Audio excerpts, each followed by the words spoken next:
ஒரு பிற்போக்குத்தனமான பண்பாட்டையும் உலக நாடுகளிடையே முன்னிறுத்தி உலக நாடுகளையும் ஏமாற்றிக் கொண்டிருக்கிறது இந்த ஒன்றிய பாஜக அரசு. நாட்டின் வகுப்புவாதத்தை காப்பேன் அப்படின்னு உறுதிமொழி எடுக்கும். இந்த ஒரு கேவலம் வேற எந்த நாட்டிலும் நடக்காது, இன்னொன்னு வேற எந்த ஆட்சியிலும் நடக்காது. ஜக்தீப் தன்கர் அவரை மாதிரி ஒரு ஒஸ்டான அவை தலைவரை மாநிலங்களவை இதுவரை சந்தித்ததில்லை. மற்ற மாநிலங்களில் இருக்கிற விழிப்புணர்வே உங்களுக்கு அச்சத்தை தருதுன்னா அப்போ இதுக்கு விதை போட்ட தமிழ்நாட்டில் எப்படிதான் நீங்க இந்திய கொண்டு வந்து திணிக்க முடியும்? எப்படிப்பட்ட தற்குறிகள் இன்றைக்கு வந்து நமக்கு எதிர இருக்கிறாங்க அப்படிங்கிறத புரிஞ்சுக்க முடியும். மாட்டு மூத்திரம் குடிக்கிறவங்களுக்கும் சாணி வந்து கரைச்சு குடிக்கிறவங்களுக்கும் வேற என்ன பேசுறதுக்கு தெரியும்? தமிழ்நாடு சட்டமன்றத்தில் கூட நீங்க இந்தியில பேசுங்க வானதி அக்கா, நாங்க ஒண்ணுமே சொல்லணும். ஏன்னா நீங்க தமிழ்ல பேசினாலுமே அங்க ஒண்ணுமே புரியுறது இல்ல. மங்களாலயத்துக்கு ஒரு பெரிய பூட்டா போட்டுட்டு 2026 தேர்தலோட நீங்க ஓடதான் போறீங்க. தம்பி இளங்கோ கூட சொன்னாரு, நாம வந்து தந்தை பெரியார் அவர்களுடைய கருத்துக்களையும் பேரறிஞர் அண்ணா அவர்களை பற்றியும் முத்தமிழறிஞர் கலைஞர் அவர்களை பற்றியும் இன்றைக்கு சிறப்பாக இந்தியாவுக்கே எடுத்துக்காட்டாக இருக்கின்ற திராவிட மாடல் அரசை பற்றியும் நாம பேசுவோம் அப்படின்னு சொன்னாரு. அதை நான் வரவேற்கிறேன். ஏன்னா அரசியல் ரீதியாக எதிர்கொள்வதற்கு கொஞ்சமும் தகுதி இல்லாத ஒரு மனிதர். அங்க ஒரு அரசியல் புண்ணாக்கும் அங்க இல்லை. வெறும் காசுக்காக மட்டுமே பேசுகின்ற ஒரு நாளாந்தர அரசியல்வாதியாக அவர் இருக்கிறார். அதனால வந்து அங்க அரசியல் இருக்கு, அதை நம்ம எதிர்க்கணும், சும்மா அவர் சொல்லிக்கலாம். என்ன பயப்படுறாங்க, எனக்கு பயப்படுறாங்கன்னு சொல்லிட்டு அவர் சொல்லிக்கலாம், அது ஒன்றும் பிரச்சனை இல்லை. ஆனா அதற்கு தகுதியே இல்லாத ஒரு மனிதர் அப்படின்றதுனால அரசியல் ரீதியாகலாம் பேசுறதுக்கு ஒண்ணுமே இல்லை. நாம் மக்களுக்கு என்ன சொல்லணுமோ அதை நம்ம சொல்லணும், அதுதான் நம்மளுடைய கடமை. இப்ப தமிழ்நாட்டை வஞ்சிக்கிறதா பாஜக அரசு அப்படின்னா ஒட்டுமொத்த இந்தியாவையுமே வஞ்சிக்கிறது, ஒட்டுமொத்த இந்தியாவையுமே ஏமாற்றி கொண்டிருக்கிறது. ஒட்டுமொத்த இந்தியாவை மட்டுமல்லாமல் இதுதான் இந்தியாவினுடைய பண்பாடு, இதுதான் இந்தியாவினுடைய அரசியல், இதுதான் எங்களுடைய பொருளாதார கொள்கை என்று சொல்லி இந்துத்துவ அரசியலையும் ஒரு பிற்போக்குத்தனமான பண்பாட்டையும் உலக நாடுகளிடையே முன்னிறுத்தி உலக நாடுகளையும் ஏமாற்றி கொண்டிருக்கிறது இந்த ஒன்றிய பாஜக அரசு. அதுல குறிப்பா தமிழ்நாட்டை அப்படின்னு நாம எடுத்துக்கிறதுக்கு, ஏன்னா நம்மளோட எல்லை அப்படின்றது தமிழ்நாடு, அதனால நாம அதை பத்தி பேச வேண்டிய ஒரு தேவை இருக்கு. பாஜகவை பொறுத்த வரைக்கும் அவங்களுடைய அடிப்படை கொள்கை அப்படின்றது RSS என்ன வகுத்து கொடுத்திருக்கிறதோ அதன் அடிப்படையில் செயல்படுகின்ற ஒரு அரசியல் பிரிவு தான் வந்து பாஜக. வெளிப்படையா தெரிகிற அரசியல் அமைப்பாக பாஜக இன்றைக்கு தேர்தல் அரசியல்ல இருக்குனாலும் இது தவிர்த்து இன்னும் எத்தனையோ துணை அமைப்புகள் RSSற்கு அந்த சங் பரிவார் கூட்டத்திற்கு இருக்கு. அதுல இந்த நிழல் இராணுவங்கள் மாதிரியான புத்தகங்கள் எல்லாம் நீங்க படிச்சீங்கன்னா கண்டிப்பா தூக்கமே வராது நமக்கெல்லாம். ஏன்னா அத்தனை அமைப்புகள் வச்சிருக்காங்க, ஒவ்வொன்றுக்கும் ஒவ்வொரு மாதிரி. இப்போ ஸ்பெஷலிஸ்ட் இருக்காங்க இல்லையா, கண்ணுக்கு ஒரு டாக்டர், ஸ்பெஷல் டாக்டர், காதுக்கு பார்க்குற ENT ஸ்பெஷலிஸ்ட் ஒருத்தர், ஹார்ட் ஸ்பெஷலிஸ்ட் ஒருத்தர், இந்த மாதிரி இருக்கிற மாதிரி இவங்க என்ன பண்றாங்கன்னா அடிதடிக்கு ஒரு பிரிவு, ஒரு இந்துத்துவா பிரிவு, அவதூறுகளை பரப்புறதற்கு ஒரு இந்துத்துவா பிரிவு, பெண்களை மட்டமாக கீழ்த்தரமாக சமூக வலைத்தளங்களில் சித்தரித்து அவர்களை வந்து பொது வெளியில் இருந்து பெண்களை அப்புறப்படுத்துவதற்காக ஒரு செயல் திட்டத்தோடு கூடிய ஒரு அமைப்பு, ஒரு பிரிவு, அதுக்குன்னு ஒரு தலைவர், செயலாளர், இப்படி ஒரு வார் ரூம், இப்படியெல்லாம் வச்சு செயல்படுகின்ற ஒரு அமைப்பு தான் பாஜக. இதுல ஆம் அ ட்ரோல் அப்படின்னு சொல்லிட்டு ஒரு புக்கு, அது தமிழ்லையும் வந்திருக்கு, நான் ஒரு ட்ரால் அப்படின்னு சொல்லிட்டு ஒரு புக்கு வந்திருக்கு. அதுல பாத்தீங்கன்னா சமூக வலைத்தளங்கள்ல பெண்களை பாஜகவினர் எப்படியெல்லாம் வந்து இழிவாக பேசுறாங்க, பொதுவெளியில் செயல்படுகிற பெண்களை, பொதுவெளிக்கு வந்து அரசியலிலோ அல்லது சமூக பண்பாட்டு தளத்திலோ ஒரு பொதுவெளிக்கு வந்து மக்களிடையே ஒரு முற்போக்கான கருத்துக்களை எடுத்து சொல்லுகின்ற பெண்களை இந்த பாஜகவினர், பாஜகவை சார்ந்தவர்கள் எப்படியெல்லாம் வந்து பேசுறாங்க இழிவாக அப்படிங்கிறத பத்தின அந்த புத்தகம் தான் ஆம் அ ட்ரோல் அப்படின்ற ஒரு புத்தகம்.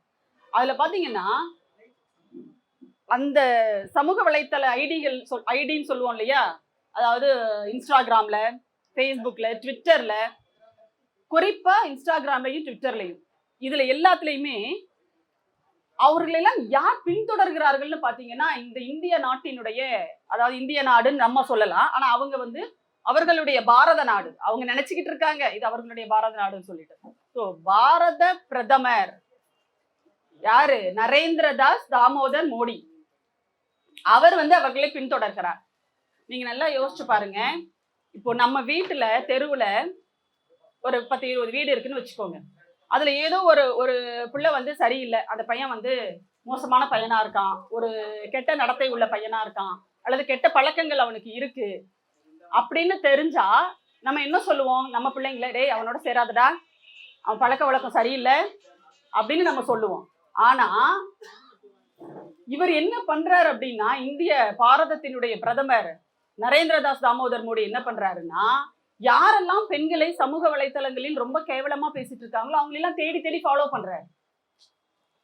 தேடி தேடி ஃபாலோ பண்றாரு. அப்போ ஒரு குழந்தை ஒரு குழந்தை வந்து சரியில்லைன்னா உடனே என்ன பண்ணுவாங்க? பெற்றோர்களை தான் குறை சொல்லுவாங்க. இயல்பாவே நம்ம நாட்டுல பிள்ளை எப்படி வளர்த்துருக்காங்க பாருங்க. அதுலயும் நம்மளுடைய சமூகம் ஒரு ஆணாதிக்க சமூகமா இருக்கும்போது என்ன சொல்லுவாங்க? உடனே அம்மாவை தான் சொல்லுவாங்க. அதாவது ஒரு புள்ள நல்ல பேர் எடுத்தா அப்பா என்ன சொல்லுவாரு? பாத்தியா என் பிள்ளைய எவ்வளவு மார்க் எடுத்திருக்கான் பாரு, எவ்வளவு இப்படி ஜெயிச்சுட்டு வந்திருக்கான் பாத்தியா என் புள்ள அப்படின்னுவாரு. ஆனா அதே புள்ள ஏதாவது தப்பு பண்ணிடுச்சுன்னு வச்சுக்கோங்களேன், உடனே அம்மாவை பார்த்து என்னடி புள்ள வளர்த்துருக்க நீ அப்படின்னு கேட்பறாரு. இப்பவும் அப்படிதான் இருக்கு. சரியா? அப்போ இதுல நம்ம என்ன பண்ண முடியாது? மோடியோட வீட்டுல இருக்கிறவங்களை பார்த்து நம்ம சொல்ல முடியாது. ஏன்னா அவர் தான் வந்து நான் பயாலஜிக்கல் சைல்டாச்சே. அவர் வந்து நம்மள மாதிரி இயல்பாக ஒரு அம்மாவுக்கும் அப்பாவிற்கும் பிறந்தவராக இல்லை. அவர் வந்து கடவுளால் அனுப்பப்பட்டவர். தேவகுமாரன் பைபிள் எல்லாம் சொல்றாங்க இல்லையா, அந்த மாதிரி அவர் வந்து கடவுளால் அனுப்பப்பட்டவர், கடவுள் அவதாரம் அவரு. ஸோ நான் பயாலஜிக்கல் சைல்டுன்னா நம்ம யாரை போய் குத்தம் சொல்லிக்கிறது? சொல்லுங்க பார்க்கலாம். யாரையும் நம்ம நொந்துக்க முடியாது. ஒருவேளை அந்த டிசைன் அப்படி செஞ்சு கடவுள் அனுப்பிட்டாரோ என்னவோ நமக்கு தெரியல. அப்போ யாரையுமே மதிக்காதவர்களாக அவங்க இருக்காங்க. நீங்க வந்து ஒரு மாநிலத்தை அப்படிலாம் கிடையாது. இது எல்லாத்தையும் அவங்க எந்த பேர்ல செஞ்சுக்கிட்டு இருக்காங்க அப்படிங்கிறதையும் நம்ம பார்க்க வேண்டியது இருக்கு. தேசப்பற்று, தேசபக்தி நம்ம எல்லாம் பற்றோட நிறுத்திப்போம். அவங்க வந்து பக்திக்கு போயிடுவாங்க. சரியா? நம்ம வந்து தேசப்பற்று, நம்ம வந்து விடுதலை போராட்ட வரலாறு பத்தி பேசினாலும் சரி, இந்தியாவினுடைய விடுதலை போராட்ட வரலாறு வீரர்களை இதை பத்தி பேசினாலும், தேசப்பற்று அப்படிங்கிறதா நமக்கு வரலாற்று பாட புத்தகங்கள்லயே பிரிண்ட் செஞ்சு கொடுத்தது அதுதான். ஆனா இவங்க என்ன பண்ணுவாங்கன்னா, அந்த பற்றை வந்து அப்படியே எடுத்துட்டு போய் பக்தியா மாத்திடுவாங்க. ஏன்னா அவங்களுக்கு பக்தி தான் அவங்களுக்கு அந்த பகல் வேஷம் போடுறதுக்கான ஏற்ற ஒரு சொல் அப்படிங்கிறதுனால பக்திக்குள்ள போயிடுவாங்க அவங்க. அப்போ இவங்க இது எல்லாத்தையும் செய்யறது எந்த பெயரால் செய்யறாங்க அப்படின்னா, அந்த தேச பக்தி அப்படிங்கிற பேர்ல தான் அந்த முகமூடியை போட்டுக்கிட்டு தான் இதெல்லாம் செய்யறாங்க. இது அன்றைக்கே தந்தை பெரியார் அவர்கள் எல்லாம் சொல்லிட்டு போயிட்டாரு. எவன் வந்து ஒரு தேசபக்தி தேசபக்தின்னு பேசிட்டு இருக்கானோ அவன் தான் முதல்ல தேச துரோகியா இருப்பான் அப்படின்னு சொல்லிட்டு. இப்போ இவங்க இந்த பேரை வச்சுதான் இந்த இந்தியாவை, இதனுடைய பன்முகத்தன்மையை, ஜனநாயகத்தை முற்றிலுமாக சிதைக்கின்ற வேலையை ஒவ்வொன்றா செஞ்சுட்டு இருக்காங்க. ஆனா உள்ளுக்குள்ள அவங்களுக்குள்ள ஊறி கிடக்கிறது எது அப்படின்னா, வகுப்புவாதம், மதவெறி, சிறுபான்மையினர் மீதான காழ்ப்புணர்வு, அவர்கள் மீதான வெறுப்பு, பெண்கள் மீதான வெறுப்பு. அவங்கள வந்து என்ன பண்ணக்கூடாது? எந்த இடத்திலும் முன்னிலைக்கு வந்துட விடக்கூடாது. அவங்க அதாவது சுயமாக செயல்பட விடக்கூடாது. அவங்க சொல்லிப்பாங்க, நாங்க பாத்தீங்களா எங்க கட்சியில இவ்வளவு பேர் இருக்காங்க, அதுல இருக்காங்க. ஆனா அவங்க செயல்பட விடக்கூடாது. அவங்களுடைய சிந்தனைகளை நீங்க எப்படி வச்சிருப்பீங்க அப்படின்னா, ஒரு பிற்போக்குத்தனமான சிந்தனையுடைய பெண்களாக அவங்கள நீங்க வந்து உருமாற்றி வச்சிருக்கீங்க. அப்ப அந்த பெண்களால் எந்த பெண்களுக்கும் பயன் கிடையாது, மற்ற பெண்களுக்கு பயன் கிடையாது. ஒரு பெண் முதலமைச்சராக இருந்தார் அப்படின்னா உடனே பாத்தீங்களா பெண்களுக்கான முதலமைச்சர். அப்படி இல்லை. அவர் பெண்களுக்கான திட்டங்களை தீட்டி செயல்பட்டால் மட்டும்தான் அவர் பெண்களுக்கான முதலமைச்சர். ஒரு பெண்ணே முதலமைச்சராக இருந்தாலும் கூட எப்போ பெண்களுக்கு நலத்திட்டங்கள் நல்லது நடக்கும் அப்படின்னா அவருக்கு அந்த சிந்தனை போக்கு இருக்கணும். அப்படின்னா தான். அவரே ஒரு பிற்போக்கு சிந்தனையாளராக இருந்தாங்கன்னா எப்படி வந்து பெண்களுக்கான நல்லது நடக்குவாங்க? அதே மாதிரிதான் இவங்க எப்படி பெண்களை எப்படி உருவாக்கி வச்சிருக்காங்க. எதை வச்சு சொல்றேன் அப்படின்னா, இப்ப வந்துட்டு இருக்கும்போது ஒரு செய்தியை நான் பார்த்துட்டு வந்தேன். சத்தீஸ்கர் மாநிலத்துல ஏற்கனவே மேயர் தேர்தல் நடந்தப்போ மாநகராட்சிக்கு ஒரு பெரிய சிக்கல் அங்க வந்துச்சு. அந்த தேர்தலை நடத்துபவரே வந்து முறைகேட்டில் ஈடுபட்டால் அப்படின்னு சொல்லிட்டு ஒரு வழக்கு போட்டு மறுபடியும் தேர்தல் நடந்தது.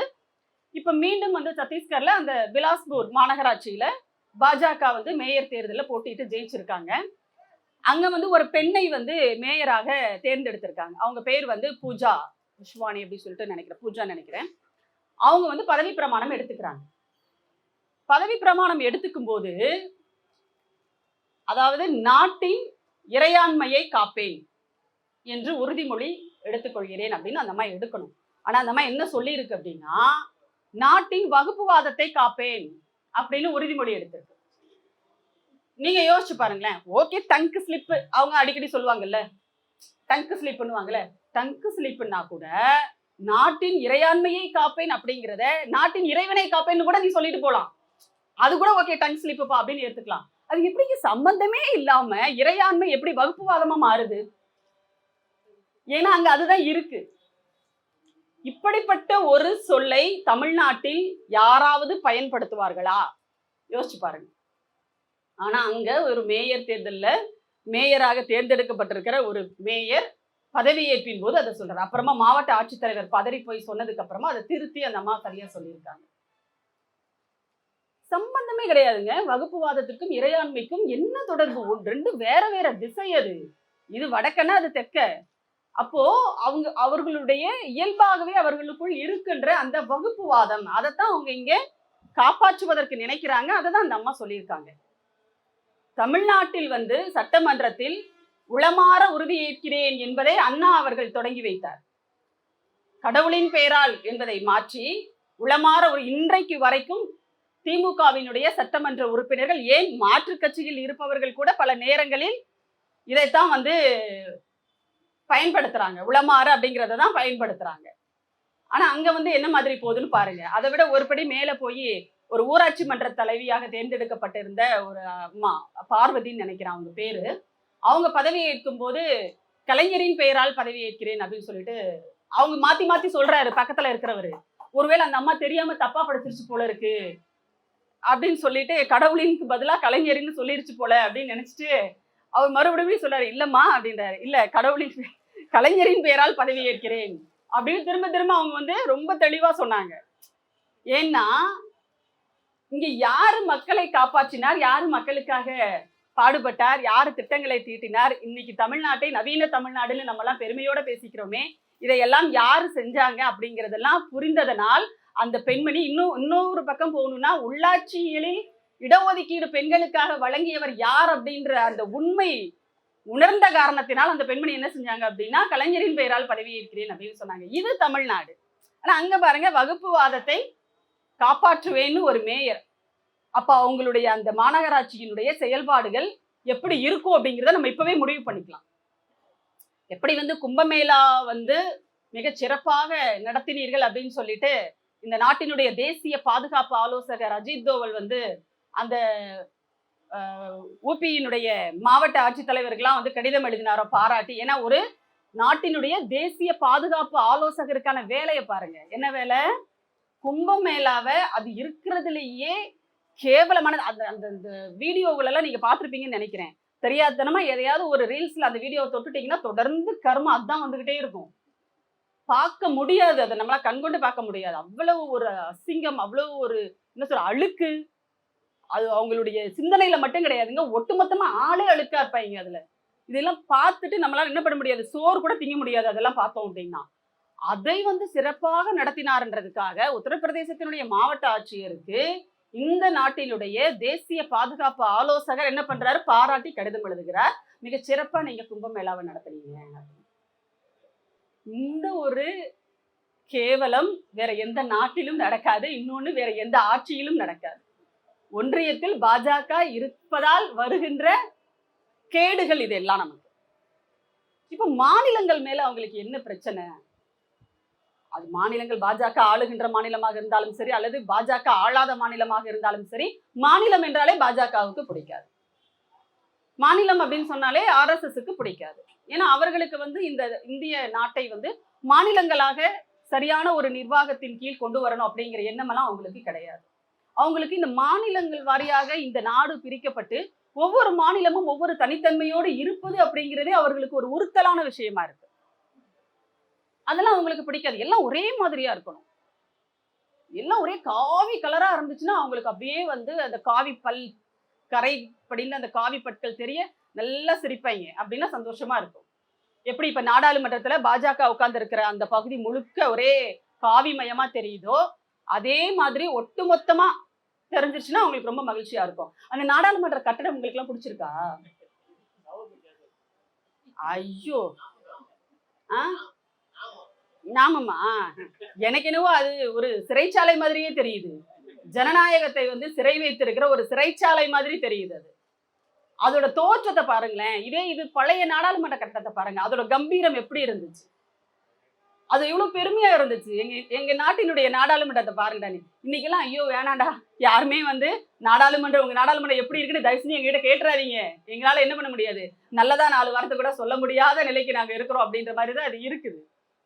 அப்போ இப்படி ஒட்டுமொத்தமாக அவங்க ஒரே மாதிரியான தன்மையை இங்கே உருவாக்க பாக்குறாங்க.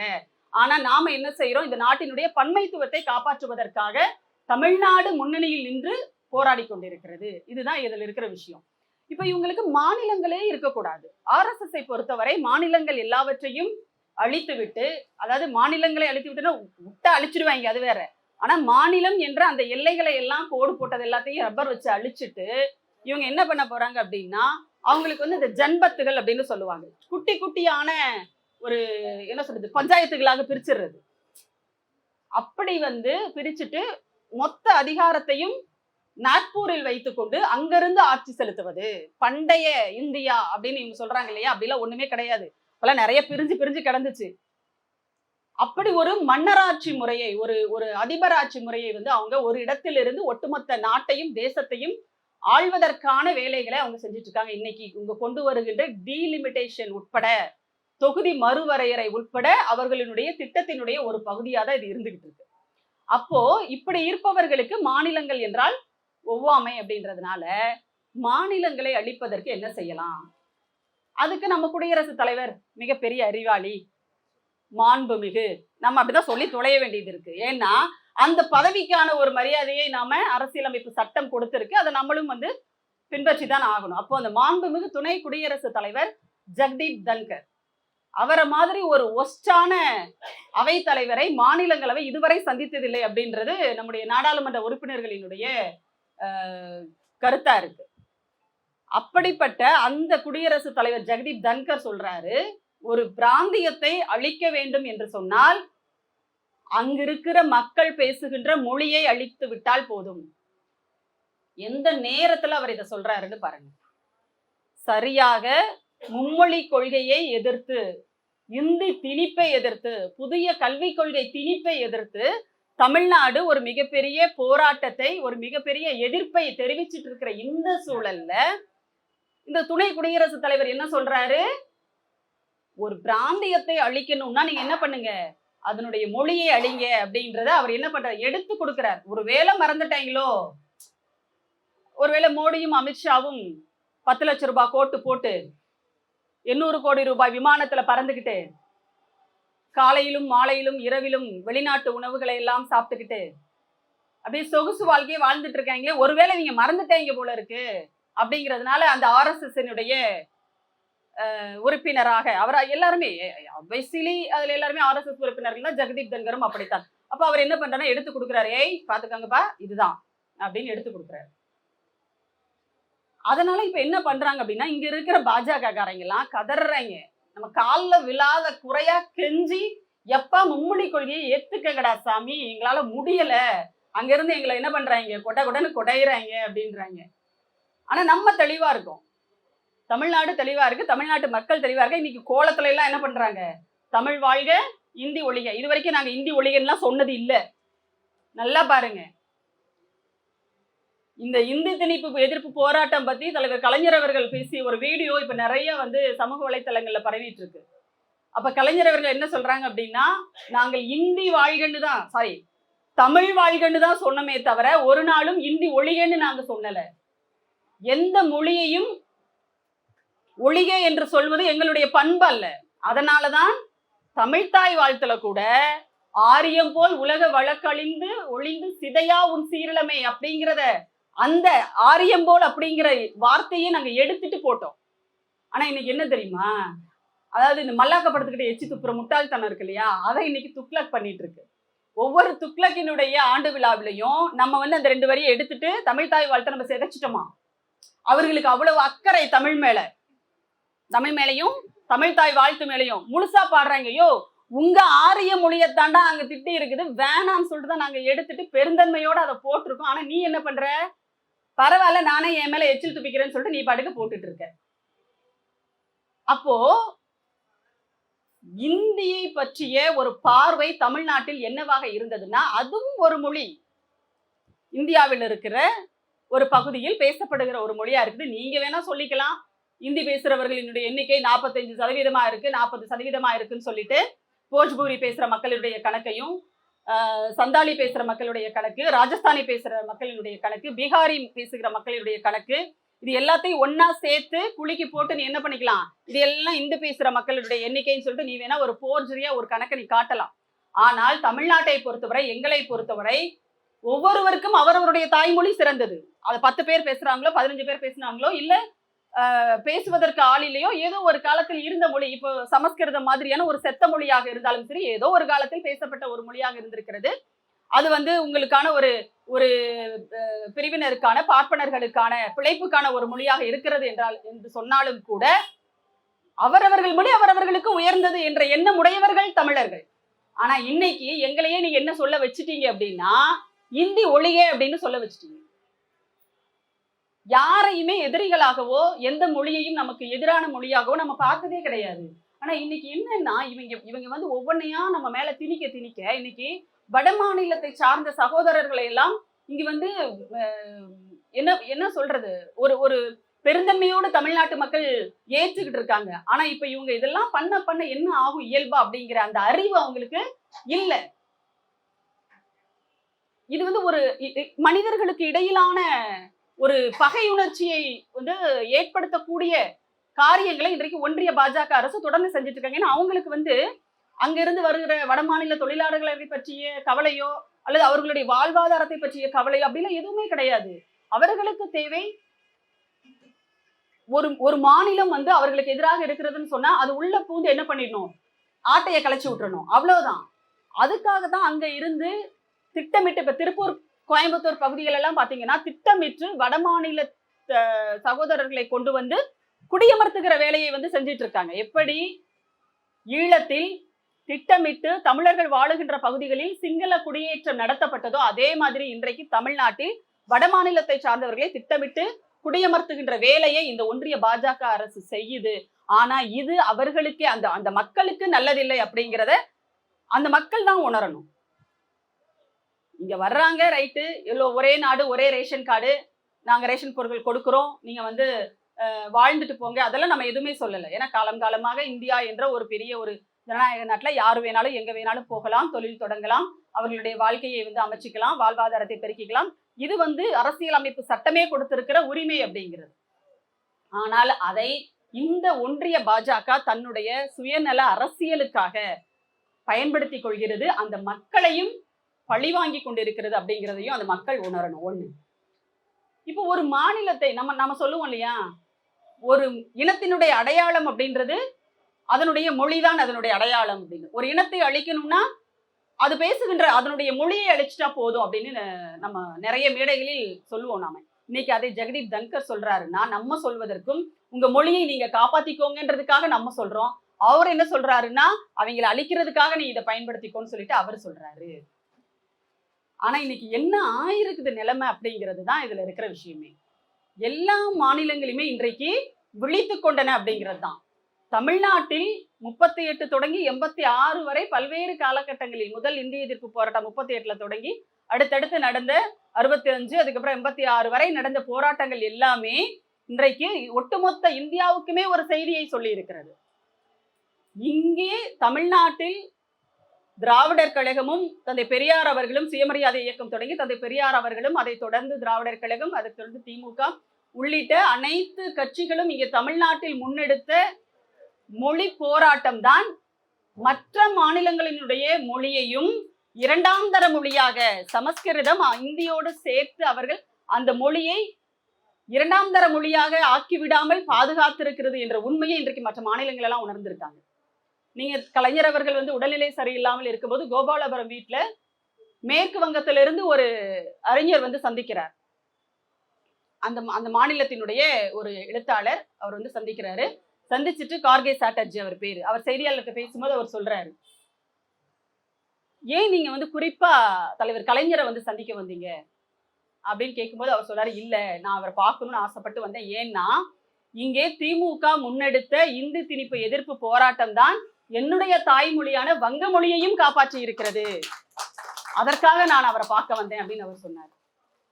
இன்றைக்கு என்னன்னா, பஞ்சாப்ல பஞ்சாப் மாநிலத்தில் இருக்கின்ற அனைத்து பள்ளிகளிலும் சிபிஎஸ்இ ஐபி உள்பட அனைத்து பள்ளிகளிலும் பஞ்சாபி தாய்மொழி பஞ்சாபி கட்டாய பாடம் அந்த அரசு சொல்லியாச்சு. பக்கத்துல இருக்கிற மாநிலம் தெலங்கானா. அங்கேயும் வந்து காங்கிரஸ் அரசாங்கம் என்ன சொல்லியிருக்கு, முதலமைச்சர் ரேவந்த் ரெட்டி என்ன சொல்லியிருக்காரு, இங்கேயும் என்னது எல்லா பள்ளிக்கூடங்களிலும் எங்களுடைய தாய்மொழியான தெலுங்கு கட்டாயம். இதை 2006ஆம் ஆண்டே திமுக தலைமையில் திமுகவினுடைய அரசு முத்தமிழறிஞர் கலைஞர் அவர்கள் முதலமைச்சராக இருக்கும் போதே இதை சட்டமாக்கிட்டார். ஆனால் அதை படிப்படியாக, ஆனா என்ன ஒரு கெடு வாய்ப்பு தெரியுமா, தந்தை பெரியார் அவர்கள் காலகட்டத்துல தனித்தமிழ் இயக்கத்தினுடைய தந்தை அடிகளார் மறைமலை அடிகளார் அவர்களும் சுயமரியாதை இயக்கத்தினரும் எதிரெதிராக பல நேரங்களில் இருந்து ஒருவர் மீது ஒரு விமர்சனங்களை எல்லாம் சொல்லிக் கொண்டிருந்த காலகட்டத்திலும் கூட தாய்மொழிக்கு ஒரு ஆபத்து, தாய்மொழிக்கு ஒரு பேராபத்து வருது அப்படின்னு சொன்ன உடனேயே தந்தை பெரியாரோடு வந்து கைகோர்த்து கொண்டார் மறைமலை அடிகள். அவருக்கு இருந்தது உண்மையான தமிழ் தேசிய பற்று. நம்முடைய ஐயா பெருஞ்சித்திரனார் அவர்களாகட்டும் பாவாணர் அவர்களாகட்டும் எல்லோருமே வந்து இதில் ஒற்றுமையாக இருந்தார்கள். ஆனா இன்னைக்கு என்ன கொடுமை தெரியுமா, 2006இல் தலைவர் கலைஞர் அவர்கள் முதலமைச்சராக இருக்கும் போது அந்த தமிழ் வழி கற்றல் சட்டத்தை வந்து அவர் கொண்டு வரார் தமிழ்நாட்டுல. ஆனால் இங்க இருக்கிற தமிழ் தேசியவாதிகள் தங்களை அடையாளப்படுத்தி கொண்டிருந்தவர்கள் யாருமே அதற்கு என்ன பண்ணல, ஆதரவு தரல, அதை ஆதரித்து யாரும் பேசல. ஆனால் தமிழ் வழி கல்விக்கு எதிராக எத்தனை வேலைகள் செஞ்சாங்க அப்படிங்கிறதெல்லாம் நமக்கு தெரியும். அதை விட்டுறலாம், அது பழைய கதை. இப்போ எல்லாம் வீட்டுக்கு வந்தாங்க, வரவேற்பு கொடுத்தார் நம்முடைய முதலமைச்சர் அவர்கள் கூட வந்து வீட்டு வாசலுக்கே வந்து வரவேற்றார்.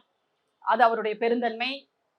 அதனால அதை பழச நம்ம மறந்துடுவோம். ஆனா இன்றைக்கு புதிதாக வந்திருக்கிற தமிழ் தேசிய குழுக்களுக்கோ அல்லது RSS நாக்பூரினுடைய ஒரு டயலாகுக்கு இங்க வந்து வாயசைச்சுக்கிட்டு இருக்கிற தமிழ் தேசிய குழுக்களுக்கோ இதை பற்றி எல்லாம் தெரியுமான்னா தெரியும். ஆனாலும் அவர்களுக்கென்று ஒரு தேவை இருக்கிறது. அந்த தேவையை பூர்த்தி செய்யறதுக்காக அவங்க என்னென்னவோ பேசிட்டு போறாங்க. இன்னைக்கு மற்ற மாநிலங்களில் இருக்கிற விழிப்புணர்வே உங்களுக்கு அச்சத்தை தருதுன்னா அப்போ இதுக்கு விதை போட்ட தமிழ்நாட்டில் எப்படிதான் நீங்க இந்திய கொண்டு வந்து திணிக்க முடியும் இல்லையா? இப்ப இங்க எதிர்ப்பு வந்து ரொம்ப கடுமையா இருக்கு. இன்னொரு பக்கம் அவங்க என்ன நினைக்கிறாங்க, என்னடா இது மொழி திணிப்புன்னு ஒண்ணு கொண்டு வந்தாலும் இங்க அசைஞ்சு கொடுக்க மாட்டேன்றாங்க. சரி, புதிய தேசிய கல்விக் கொள்கையை கொண்டு வந்து அதுக்குள்ள நம்ம ஊர்ல இந்த சுயம் சுடுவாங்கல்ல, மேல பாத்தீங்கன்னா சப்புன்னு இருக்கும். அந்த மாவு வந்து உப்பெல்லாம் போட மாட்டாங்க, சும்மா துளியுண்டு தான் போடுவாங்க. அது மேல இருக்கிற பகுதி வெள்ளையா இருக்கும்ல, அதுல பாத்தீங்கன்னா அதை சாப்பிட்டு பார்த்தா ஒரு மாதிரி சப்பு. அதை மட்டும் முதல்ல சாப்பிட்டவங்க ஐயா நல்லாவே இல்லைன்னு கீழே போட்டுருவோம். ஆனா அது உள்ள ஒண்ணு இனிப்பு இருக்கும்ல, அப்படி இவங்க என்ன பண்றாங்க அப்படின்னா அதை அப்படியே மாத்தி தராங்க நமக்கு. வெளியில அப்படியே இனிப்பு தடவி உள்ள வந்து இந்த இந்தி அப்படின்ற ஒரு விஷயத்தை, இந்தியும் சமஸ்கிருதமும் இதையெல்லாம் உள்ள வச்சு நமக்கு இனிப்பா கொடுக்கணும்னு நினைக்கிறாங்க. நாங்க சுயத்தையே பார்த்தவங்கடா, உங்களோட இதெல்லாம் ஏமாத்துறோம் அப்படின்ற மாதிரி இந்த வேலையெல்லாம் எங்களுக்கு தெரியும் அப்படின்னு இன்னைக்கு தமிழ்நாடு என்ன பண்ணுது, புதிய கல்விக் கொள்கையையும் உறுதியாக எதிர்க்கிறது. ஏன்னா நீங்க அதுல என்னெல்லாம் கொண்டு வந்திருக்கீங்கன்னு தெரியும். அருகாமை பள்ளிகள் அப்படிங்கிறத பத்தி நம்ம பேசிட்டு இருக்கோம். அதை ஒட்டித்தான் வந்து என்ன பண்றோம், ஒவ்வொரு கிராமத்திலும் கண்டிப்பாக ஒரு தொடக்கப்பள்ளி இருக்கணும் அப்படிங்கிறதை இலக்காக வைத்து தமிழ்நாடு செயல்பட்டு இன்னைக்கு வந்து பள்ளிக்கூடங்கள் இல்லாத கிராமங்களே இல்லை அப்படின்ற அளவுக்கு இன்னைக்கு தமிழ்நாட்டை நம்ம உருவாக்கி வச்சிருக்கோம். நம்ம பிள்ளைகளை வந்து பள்ளிக்கூடத்திற்கு கொண்டு வருவதற்கு என்னெல்லாம் நம்ம வந்து சலுகைகள் கொடுத்துருக்கோம்னு யோசிச்சு பாருங்களேன் இல்லையா? என் பிள்ளைக்கு வந்து சாப்பாடு கொடுத்து என்னால் பள்ளிக்கூடத்துக்கு அனுப்ப முடியாது, பரவாயில்ல நீ பிள்ளை அனுப்ப, சாப்பாடு நான் போடுறேன்.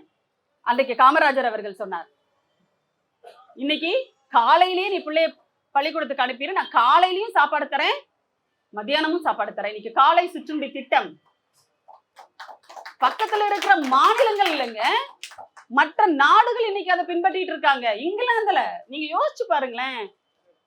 நீங்க நமக்கெல்லாம் வந்து நம்ம பிள்ளைங்க படிச்சு முடிச்சு எங்க போகணும்னா நான் யூகே போகணும், அது எவ்வளவு. ஆனா இன்னைக்கு அந்த யூகேல தமிழ்நாடு அரசு, திராவிட மாடல் அரசு, நம்முடைய தளபதி அவர்கள் கொண்டு வந்திருக்கின்ற இந்த காலை சிற்றுண்டி திட்டத்தை இன்றைக்கு யூகேல என்ன பண்றாங்க, பள்ளிக்கூடங்கள்ல நடைமுறைப்படுத்துறாங்க.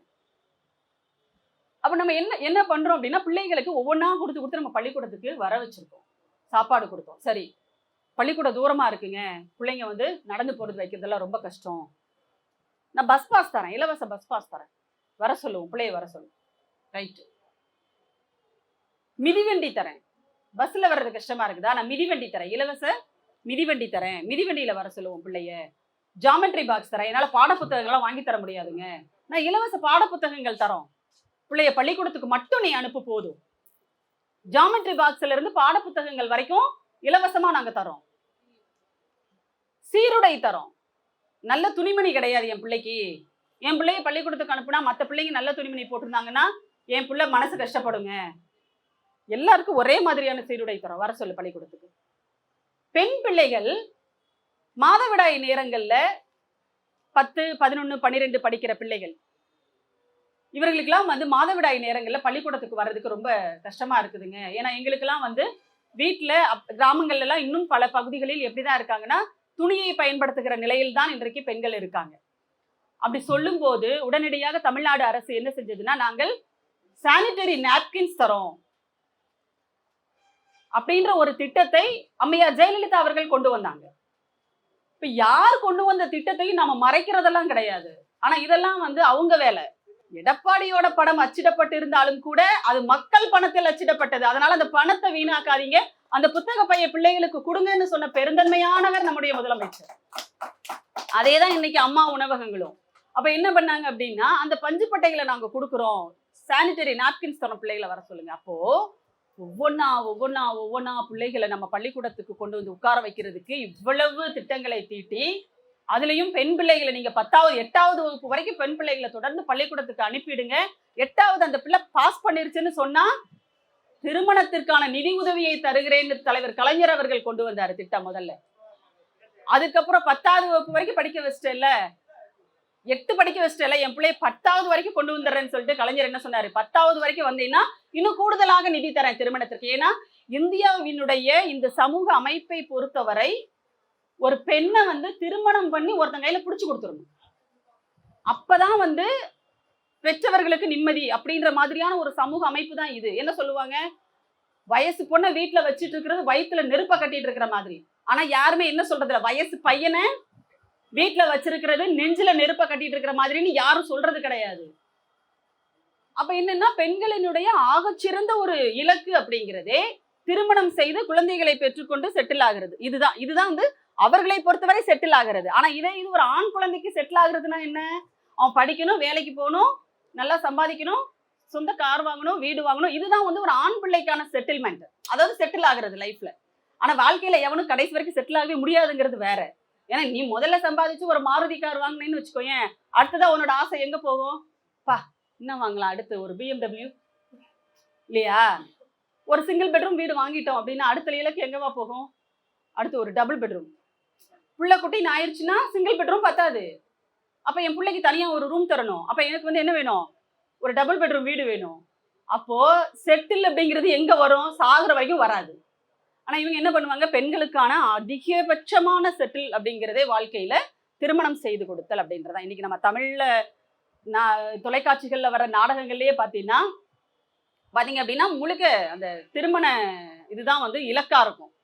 அதுக்கு ஏகப்பட்ட இடைஞ்சல்கள் வரும், உலகத்துல இருக்கிற ஒட்டுமொத்த பிரச்சனையுமே அந்த ஒத்த குடும்பத்துக்கு தான் வரும். ஒரு திருமணத்தை நடத்தி முடிக்கிறதுக்குள்ள எத்தனை வந்து பிரச்சனைகளை சந்திக்கிறாங்க. ஆனா இப்படியெல்லாம் உண்மையிலேயே யாராவது சந்திக்கிறாங்களான்னா இல்ல. அப்போ இப்படிப்பட்ட ஒரு சூழல்ல பெண் பிள்ளைகள் படிக்காம போயிட்டாங்கன்னா, ஒருவேளை திருமண வாழ்க்கை அந்த பிள்ளைகளுக்கு சரியில்லாமல் போயிடுச்சுன்னு சொன்னா, கெடுவாய்ப்பாக அந்த வாழ்க்கை நல்லபடியாக அமையலன்னு சொன்னா அந்த பிள்ளைங்க என்ன செய்யும், அவர்களை காப்பாற்றிக் கொள்ள வேண்டுமே, சுயமரியாதையோடு அந்த பிள்ளைங்க நிக்கணுமே, அதுக்கு அந்த பிள்ளைங்க குறைந்தபட்ச படிப்பையாவது படிச்சிருக்கணும்ன்ற அந்த அக்கறையினால தமிழ்நாடு முதலமைச்சராக இருந்த போது முதலமைச்சர் கலைஞர் அவர்கள் கொண்டு வந்தது. படிப்படியாக 10வது வகுப்பு அப்புறம் 12ஆம் வகுப்பு வரும்போது தாலிக்கு தங்கத்தையும் சேர்த்து கொடுக்கிற ஒரு திட்டம் வந்தது. இவ்வளவத்தையும் செஞ்சு நாங்க இந்த பெண் பிள்ளைகளை பள்ளிக்கூடத்துக்கு கொண்டு வந்து உட்கார வச்சா, நீ புதிய கல்விக் கொள்கைன்ற ஒரு பேர்ல உன்னுடைய இந்துத்துவ கொள்கைகளை திணிச்சு மறுபடியும் அந்த பெண் பிள்ளைகளை நீங்க வீட்டுல சமையல் கட்டுக்குள்ளேயும் படுக்கை அறைக்குள்ளேயுமே அடக்கி வைக்கிறதுக்கான வேலையை நீங்க பாப்பீங்க. நாங்க வந்து 100 ஆண்டு காலமாக போராடி ஒரு விஷயத்தை செஞ்சு வச்சிருப்போம், அது அவ்வளவு எளிதா நாங்க விட்டுருவோம்னு நீ நினைக்கிறேன்னா உனக்கு கொஞ்சம் கூட என்ன பண்ண தெரியலன்னா தமிழ்நாட்டு அரசியல் பற்றிய அறிவு இல்லைன்னு அர்த்தம். அதே அடிப்படையில தான் இன்றைக்கு கல்விக்கு நிதி தர மாட்டோம்னு சொல்றதும் அதனாலதான். ஏன்னா ஒரு மாநிலத்தினுடைய வளர்ச்சி அப்படின்றது அவர்களுக்கு ரொம்ப கடுப்படிக்குதுன்னு சொன்னா தமிழ்நாட்டினுடைய வளர்ச்சி தான் அவங்களுக்கு பயங்கர கடுப்பா இருக்கு. ஏன்னா இங்க வந்து என்னன்னா எதுக்கு எடுத்தாலும் மக்கள் நலத்திட்டம் இந்த மக்கள் நலத்திட்டம்ன்ற சொல்லே வந்து பாத்தீங்கன்னா தமிழ்நாடு கொடுத்ததுதான். வெல்ஃபேர் கவர்மெண்ட் அப்படின்றதே வந்து இந்தியாவுக்கே எடுத்துக்காட்டான மாநிலம் அப்படின்றது தமிழ்நாடு தான். அப்ப அவங்களுக்கு அது கடுப்பா இருக்கு. ஏன்னா மக்கள் நலன் குறித்து பாஜகவுக்கோ அவங்களுடைய என்ன சொல்றது அவங்களுடைய சரித்திரத்திலேயே அது கிடையாது. அவங்களுடைய ட்ராக் ரெக்கார்ட்லயே கிடையாது. மக்கள் நலன் அப்படின்றது அவங்களுடைய ட்ராக் ரெக்கார்ட்லயே கிடையாது.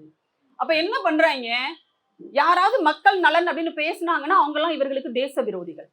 இவங்களை பொறுத்த வரைக்கும் தேசம் அப்படின்னா என்னன்னா இந்த கல்லு மண்ணு பாறை இந்த கட்டடங்கள் இந்த ரோடு ஜல்லி இது மாதிரியான ஒரு இதுதான் வந்து இதெல்லாம் சேர்ந்ததான் இவங்களை பொறுத்த வரைக்கும் தேசம். ஆனா இந்திய அரசியலமைப்பு சட்டமே வந்து என்ன சொல்லுதுன்னா இந்திய மக்களாகிய நாம் நம்முடைய இந்திய தேசத்தை எப்படி கட்டமைத்திருக்கிறோம் என்றால் அப்படிதானே இந்திய அரசமைப்பு சட்டம் சொல்லுது. இந்த நாட்டை மதச்சார்பற்ற ஜனநாயக சோசலிச குடியரசாக கட்டமைத்திருக்கிறோம். அப்ப இந்த நாட்டை கட்டமைச்சது யாரு? மக்கள். அப்ப மக்கள் தான் நாடு, மக்கள் தான் தேசம். ஆனா இவங்களுக்கு அதை பத்தி எல்லாம் கவலை கிடையாது. இந்த நிலப்பரப்பு இருக்கு இல்லையா, அந்த நிலப்பரப்பைத்தான் அவர்கள் முக்கியமா நினைக்கிறாங்க. உங்களுடைய அந்த RSS குருஜிக்கள் கோல்வால்கரா இருந்தாலும் சரி, ஹெட்கேவர் யாரா இருந்தாலும் சரி, அவர்கள் எல்லாம் சாவர்கர் போன்றவர்கள் எல்லாம் வந்து வடிவமைத்து கொடுத்தது அப்படிங்கிறது இந்த நிலப்பரப்பு சார்ந்த அரசியல், இந்துத்துவ அரசியல். அதை தான் அவங்க வந்து முன் வச்சாங்க. அப்ப அவங்கள பொறுத்த வரைக்கும் அதுதான் முக்கியமே தவிர அதுல இருக்கிற மக்கள் வந்து அவர்களுக்கு முக்கியமே கிடையாது. ஆனா மாநிலங்களை பொறுத்தவரை இப்ப தமிழ்நாடு அப்படின்றது எப்ப பார்த்தாலும் மக்கள் நலத்திட்டம்னு என்னையா எப்ப பார்த்தாலும் மக்கள் நலத்திட்டங்களையே சொல்லிட்டே இருக்கீங்க. அப்ப நாங்க நிதி கொடுத்தாதானே நீங்க மக்கள் நலத்திட்டங்களை செயல்படுத்துவீங்க. நாங்க என்ன பண்றோம், டேப்பை மூடிடுறோம் அப்படின்னு என்ன பண்றாங்க, இப்போ டேப்பை மூடுற வேலையை பண்றாங்க. ஆனா நாங்க என்ன சொல்றோம் அப்படின்னா, நாங்க இங்க ஊத்து தோண்டி தண்ணி எடுத்துருவோம்டா அப்படின்றத நம்ம சொல்லிட்டு இருக்கோம். இது எங்களுக்கு காலங்காலமா எங்களுக்கு இருக்கிற ஒரு என்ன சொல்றது ஒரு நீர் மேலாண்மைக்கான அறிவியலோடு நாங்க வளர்ந்துருக்கோம். அதை கீழடி சொல்லுது. இன்னைக்கு நாங்க ஊத்து தோண்டி தண்ணி எடுத்துருவோம், விட்டா உன் இடத்துலயே வந்து தோண்டி எடுத்துட்டு வர எங்களுக்கு தெரியும் அப்படிங்கிறத இன்னைக்கு தமிழ்நாடு சொல்லிட்டு இருக்கு. நம்ம இங்க என்ன பண்றோம், இவ்வளவு நிதி அதிமுக ஆட்சியிலிருந்து இறங்கும் போது நம்மளுக்கு இருந்த கடன் அப்படிங்கிறது 5 லட்சம் கோடிக்கும் மேல. ஆனா அப்படி இருந்தும் கூட இன்னைக்கு தமிழ்நாடு அரசு ஒவ்வொரு நலத்திட்டங்களையா செயல்படுத்திட்டு இருக்கு. அப்படின்னா இன்றைக்கு கூட நம்முடைய துணை முதலமைச்சர் அவர்கள் 9 கோடி ரூபாய் மதிப்பீட்டுல மாற்றுத்திறனாளி பெண்களுக்கான அந்த கட்டமைப்பு வசதிகளோடு கூடிய ஒரு வளாகத்தை வந்து அவர் திறந்து வச்சிருக்கிறாரு. அப்போ தொடர்ந்து நாங்க இதை செஞ்சுட்டே இருக்கோம்னா இங்க நாங்க ஒரு பக்கம் என்ன பண்றோம், மக்கள் நலனுக்கான திட்டங்களை நாங்க கொடுத்துட்டே இருக்கோம், இன்னொரு பக்கம் நாட்டினுடைய தொழில் வளர்ச்சியை பெருக்கிக்கிட்டே இருக்கோம். எங்களுடைய முதலமைச்சர் போறாரு, ஒவ்வொரு நாடா போறாரு. மோடி போற மாதிரி இல்ல, அம்பானியும் அத்தானிக்காகவும் பிச்சை எடுக்கிறதுக்காக மோடி ஒவ்வொரு நாடா போறாருல்ல, அப்படி இல்ல. இலங்கையில போய் அங்க இருக்கிற மக்களே பாவம் செத்துட்டு இருக்கான் பொருளாதார கொடுமையில. அங்க போய் வந்து நீ அம்பானிக்கும் அதானிக்கும் போயிட்டு அதை கொடு இதை கொடு அந்த உரிமையை கொடுன்னு கேட்டுட்டு இருக்க பாத்தியா, அப்படி இல்ல. எங்களுடைய முதலமைச்சர் முத்துவேல் கருணாநிதி ஸ்டாலின் ஒவ்வொரு நாட்டுக்கா போய் எங்க மாநிலத்துக்கு தொழில் தொடங்க வாங்கன்னு சொல்லிட்டு அங்க இருக்கிற பெருநிறுவனங்களை எல்லாம் அழைத்து வந்து தொழில் தொடங்குறாரு.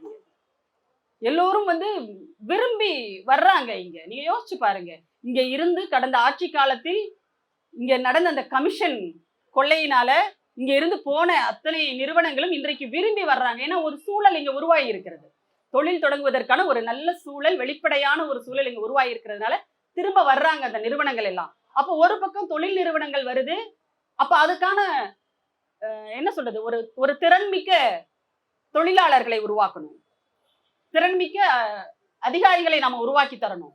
அப்ப என்ன பண்றோம் அப்படின்னா, நான் முதல்வன் அப்படின்ற ஒரு திட்டம் நீங்க எந்த மாநிலத்திலும் யாருமே யோசிக்காத ஒரு திட்டங்க.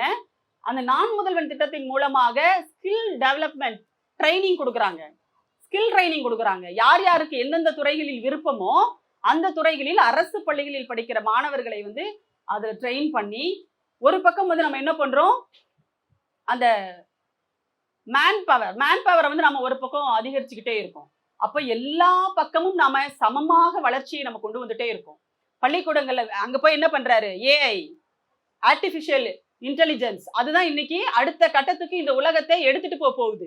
எப்படி கணினி இந்த உலகத்தை அடுத்ததாக ஆட்சி செய்ய போகிறது, கணிப்பொறி தான் ஆட்சி செய்ய போகிறது என்பதை முன்கூட்டியே உணர்ந்து தமிழ்நாட்டில் டைடல் பார்க் அப்படின்ற ஒன்றை நிறுவி இங்கே மென்பொருள் துறையை வந்து வளர்த்தெடுத்து இந்தியாவிற்கே முன்னோடி மாநிலமாக தகவல் தொழில்நுட்பத்துறைக்கென்று ஒரு தனி சட்டத்தை ஒரு மாநிலத்திற்கு அன்றைக்கு தலைவர் கலைஞர் அவர்கள் உருவாக்கி தந்தாரோ அதே போல இன்றைக்கு அவருடைய வழியில் ஆட்சி செய்து கொண்டிருக்கின்ற நம்முடைய திராவிட மாடல் முதலமைச்சர் தளபதி அவர்கள் செயற்கை நுண்ணறிவு குறித்து இன்றைக்கு ஒரு விழிப்புணர்வோடு கூடிய ஒரு திட்டங்களை தமிழ்நாட்டில் தொடங்கி இருக்கிறார். கூகுளோட ஒரு ஒப்பந்தம் போட்டு எங்களுடைய மாணவர்களுக்கு நீங்க என்ன பண்ணுங்க, ஏஐ பயிற்சி கொடுங்க, அதற்காக ஒரு ஒப்பந்தம். நீங்க யோசிச்சு பாருங்க எவ்வளவு தொலைநோக்கோடு நாம வந்து செயல்பட்டு இருக்கோம். இவங்க இன்னும் என்ன பண்றாங்க, பொம்பளை பிள்ளைங்கள காலையில எந்திரிச்சு கோலம் போடவான்னு கூப்பிட்டு இருக்கான். நம்ம பிள்ளைங்க என்ன சொல்லும் தெரியும்ல, பயா சும்மா காலையில எந்திரிச்சு கோலம் போட்டுட்டு இருப்பா, அதுக்கு நான் 4 கேள்வி படிச்சிடறேன், ஸ்டிக்கரை ஒட்டி வச்சிடறேன், வேணா பாத்துட்டு போ, அவ்வளவுதான். அப்ப இங்க நீங்க என்ன பண்ண முடியாதுன்னா, இங்க இருக்கிற சின்ன பிள்ளைங்களை கூட உங்களால ஏமாத்த முடியாது. ஏங்க டிவியில பிள்ளைங்க நாடகம் போடுறாங்க, கேள்வி கேட்குறாங்க, நீங்க யாரை வச்சு பொழப்பு நடத்துறீங்களோ அந்த கடவுளையே கேள்வி கேட்குறாங்க. அந்த கடவுளே வந்து தமிழ்நாட்டு டிவியில பகுத்தறிவு பேசிட்டு போறாரு. ஆனா உங்களால என்ன பண்ண முடியல, அதை தாங்க முடியல. யாரு போறாங்க அங்க, அதாவது சின்ன பிள்ளைங்க, பள்ளிக்கூடத்து பிள்ளைங்க. ஆனா பதில் சொல்றது யார் சொல்றாங்க, மத்திய இணை அமைச்சர் சொல்றாரு. யாரு, இந்த வேலை தூக்கிட்டு ஊர் ஊரா போனாரே முருகன், அந்த முருகன் இல்ல, அந்த முருகன் வந்து வேலை வச்சிருப்பாரு, அவரோட வேலை பிடிக்கிட்டு இவர் ஊர் ஊரா போனாரு. பச்சை கலர்ல வேட்டி கட்டிட்டு அமித்ஷா வரும்போது ரோட் ஷோ, இவரை வச்சு ரோட் ஷோ நடத்தினாங்க. பாவங்க அவர், உண்மையிலேயே அவரெல்லாம் வந்து அந்த தாழ்த்தப்பட்ட ஒரு ஆணையத்தினுடைய பொறுப்புல இருக்கும்போது அவர் எவ்வளவு கெத்தா எவ்வளவு சுயமரியாதையோடு எப்படி இருந்திருப்பாரு மனுஷன், யோசிச்சு பாருங்க. ஆனா இன்னைக்கு ஒரு கேலி பொருளாக பாஜகவினால் ஆக்கப்பட்டிருக்கிறார் அவர், அப்படிங்கிறதா இன்னைக்கு உண்மை. அப்போ அவரை வந்து என்ன பண்ணாரு, இந்த சின்ன பிள்ளைங்களை நடத்தினதை பார்த்து பயந்து போய் உடனே அவர் நடவடிக்கை எல்லாம் எடுத்து, யோசிச்சு பாருங்க. அப்ப தமிழ்நாட்டினுடைய சின்ன பிள்ளைகள் கூட உங்களுடைய இந்துத்துவ அரசியலுக்கு முடிவு கட்டக்கூடிய சக்திகளாக இங்க இருக்காங்கன்னா, இங்க பெரியார் அவர்கள் போட்ட விதை அப்படி. அதை உங்களால என்ன பண்ண முடியாது, நீங்க நிதியை நிறுத்துறதுனாலயோ இல்ல நீங்கெல்லாம் வந்து பிரிவினைவாதிகள், நீங்க மும்மொழியை ஏத்துக்க மாட்டேங்கிறீங்க அப்படின்னு சொல்றதுனாலயோ இங்க என்ன பண்ணிட முடியாது, மாற்றிட முடியாது. நான் முதல்ல சொன்னேனே தேசபக்தி தேசபக்தின்னு சொல்லிட்டு, நான் வரும்போது தொலைக்காட்சியில ஒரு படம் பார்த்தேன், ஓடிட்டு இருந்தது, அம்மா வீட்டுல இருக்கிறதுனால அவங்க பார்த்துட்டு இருந்தாங்க. என்ன படம் பார்த்தா, ஈர நிலம் அப்படின்னு ஒரு படம். அந்த படம் என்னன்னா, ஒரு குடும்பத்துல அப்பா வந்து ஏற்கனவே ராணுவத்துல இறந்திருப்பாரு, அதுக்கு அடுத்ததாக 2 பிள்ளைங்க, 3 ஆம்பளை பிள்ளைங்க. அதுல முதல்ல 2 ஆம்பளை பிள்ளைங்களும் ராணுவத்துல போய் எதிரி நாடுகளோடு நடந்த சண்டையில உயிரிழந்திருப்பாங்க. அப்போ இவ்வளவு நடந்ததற்கு அப்புறமும் 3வது மகனும் என்ன பண்ணுவான், விரும்பி போய் தன்னுடைய 2 அண்ணன்களும் ராணுவத்தில் உயிரிழந்ததற்கு பிறகும் அந்த 3வது மகனும் போய் ராணுவத்துல போய் சேருவான். இந்த மாதிரி கூட வேற ஏதாவது மாநிலத்துல எடுப்பாங்களா? அதனால தேசபக்தியை பத்திலாம் நீங்க எங்களுக்கு பாடம் எடுக்கக்கூடாது. எங்க ஊர்ல, நான் அந்த படத்தை பார்த்தோன்னே எனக்கு எங்க ஊர் தான் ஞாபகம் வந்துச்சு. கோவில்பட்டிக்கு பக்கத்துல இருக்கிற பெருமாள்பட்டியில ஒரு சின்ன கிராமம். எங்க ஊர்ல நிறைய மிலிட்ரி மேன் இருக்காங்க. எங்க பெரியப்பா பையன் பக்கத்து வீடு, அவர் எக்ஸ் சர்வீஸ் மேன். அதனால தமிழ்நாட்டுல பெரும்பான்மையான கிராமங்கள், இன்னும் ஒரு கிராமத்தை பத்தி நான் படிச்சேன், ஊர் பேர் மறந்துருச்சுங்க. அந்த ஊர்ல எல்லாருமே மிலிட்டரியில இருப்பாங்களா, வீட்டுக்கு ஒரு ராணுவ வீரன் இருப்பானா அந்த கிராமத்துல. அப்படிப்பட்ட ஒரு நாடுதான் தமிழ்நாடு. நீ எங்களுடைய பேரறிஞர் அண்ணா அவர்கள் சொன்ன மாதிரி, ஒரு சண்டைன்னு வரும்போது வெளிநாட்டுக்கு அதாவது ஒரு அயல் நாடு அண்டை நாடு சண்டைக்கு வரும்போது எப்படி நடக்கணும்னு எங்களுக்கு தெரியும். ஒன்றிய அரசு டெல்லியிலிருந்து நீ எங்க மீது போர் தொடுக்கும் போது எப்படி ரியாக்ட் பண்ணணுங்கிறதும் எங்களுக்கு தெரியும். இது 2க்கும் வித்தியாசம் தெரியாத ஆட்கள் நாங்க கிடையாது. வீடு இருந்தால்தான் ஓடு மாற்ற முடியும்ன்றது எங்களுடைய அண்ணா அன்னைக்கே எங்களுக்கு சொல்லிட்டு போயிருக்கிறாரு பாடம். அதே மாதிரி பொருளாதாரத்துக்கும் அண்ணா பாடம் எழுதிட்டு போயிருக்கிறாரு, பாட புத்தகமே கொடுத்துட்டு போயிருக்கிறாரு. அந்த புத்தகத்துக்கு பேரு பணத்தோட்டம். இன்றைக்கும் இங்கே மார்வாடி எதிர்ப்பு போராட்டம் பத்தி அங்கேயும் இங்கேயும் நம்ம பேசிக்கிட்டு தான் இருக்கோம். இவங்க என்ன தெரியுமா, இங்க இருக்கிற வட மாநிலத்தவர்கள் பெரிய பெரிய தொழிலதிபர்களாக இருந்தாலும் சரி, மார்வாடிகள் யாரா இருந்தாலும் சரி, அவங்க ஒரு விஷயத்தை தெரிஞ்சுக்கணும், உங்களுக்கு ஆபத்து பாஜகவால தான் வரப்போகுது. கண்டிப்பா உங்களுக்கான ஆபத்து அப்படிங்கிறது பாஜகவால தான் வரப்போகுது. ஏன்னா தமிழ்நாட்டு மக்களை பொறுத்தவரை யாரையும் எதிரிகளாக நினைக்கிறவங்க எல்லாம் கிடையாது. தேசப்பிதா காந்தியடிகளை சுட்டு கொன்ற போது அன்னைக்கு அவரை சுட்டு கொன்ற நாதுராம் கோட்சே கையில இஸ்மாயில்ன்ற ஒரு பெயரை குத்தி இருக்கும் போது ஒரு மிகப்பெரிய ஒரு மத கலவரத்திற்கு அவங்க திட்டமிட்ட ஒரு நேரத்தில் இல்ல, தேச தந்தை மகாத்மா காந்தியடிகளை சுட்டு கொலை செய்தவன் ஒரு பார்ப்பனன். நம்ம இதுல முரசொலியில் எழுதுவார்ல ஊதாரி பார்ப்பனன் சொல்லிட்டு, அப்படிப்பட்ட ஒரு பார்ப்பனன் தான் காந்தியை சுட்டு கொலை செய்திருக்கிறான் அப்படிங்கிற ஒரு அறிவிப்பு வெளியில வரும்போது ஆங்காங்கே ஒரு பதற்றமான ஒரு சூழல் உருவாகுது. தமிழ்நாட்டிலும் அப்படிப்பட்ட ஒரு சூழல் உருவாகும் போது இங்க யாரை அழைத்து வானொலியில் பேச வைத்தார்கள் என்று சொன்னால் தந்தை பெரியார் அவர்களை அழைத்துத்தான் வானொலியில் பேச வைத்தார்கள். நீங்க பேசினா மட்டும்தான் தமிழ்நாட்டு மக்கள் கேட்பாங்க. இப்பவும் சொல்றோங்க, கருப்பு சட்டக்காரங்க நாங்க சிறுபான்மையினர் தான் இங்கே. ஆனால் கருப்பு சட்டை போடாத மக்கள் அனைவருக்குமான தலைவராக தந்தை பெரியார் இருந்தார், இப்பவும் இருக்காரு. அதனாலதான் பெரியார் சிலையில எவன் கை வச்சாலும் சரி, திருச்செந்தூர் கோயிலுக்கு மாலை போட்டவனா இருந்தாலும் சரி, பழனிக்கு காவடி தூக்குறவனா இருந்தாலும் சரி, வந்து நின்று உன்னை உதைக்கிறானா இல்லையா? ஏன்னா பெரியார் என்பவர் கடவுள் மறுப்பு என்பதையும் தாண்டி இங்கே எங்களுக்கான ஒரு பார்ப்பனிய எதிர்ப்பு அரசியலை, ஒரு பாதுகாப்பான ஒரு அரணை எங்களுக்கு அமைத்து கொடுத்திருக்கிறார். அப்ப அன்றைக்கும் பார்ப்பனர்கள் தாக்கப்படாமலும் அக்ரஹாரங்கள் பாதுகாப்பாகவும் இருந்தார்கள் என்று சொன்னால் அதற்கு ஒரே காரணம் தந்தை பெரியார் என்ற அந்த மாமனிதர் தான். நீங்க எங்களுக்காக தேசபக்தி பாடமெல்லாம் இங்க எடுக்க வேண்டாம். நீங்க தேசத்தின் பெயரால் நீங்க ஏமாத்திக்கிட்டு இருக்கீங்கன்றத சொல்றதுக்கு தான் நாங்க இருக்கோம்.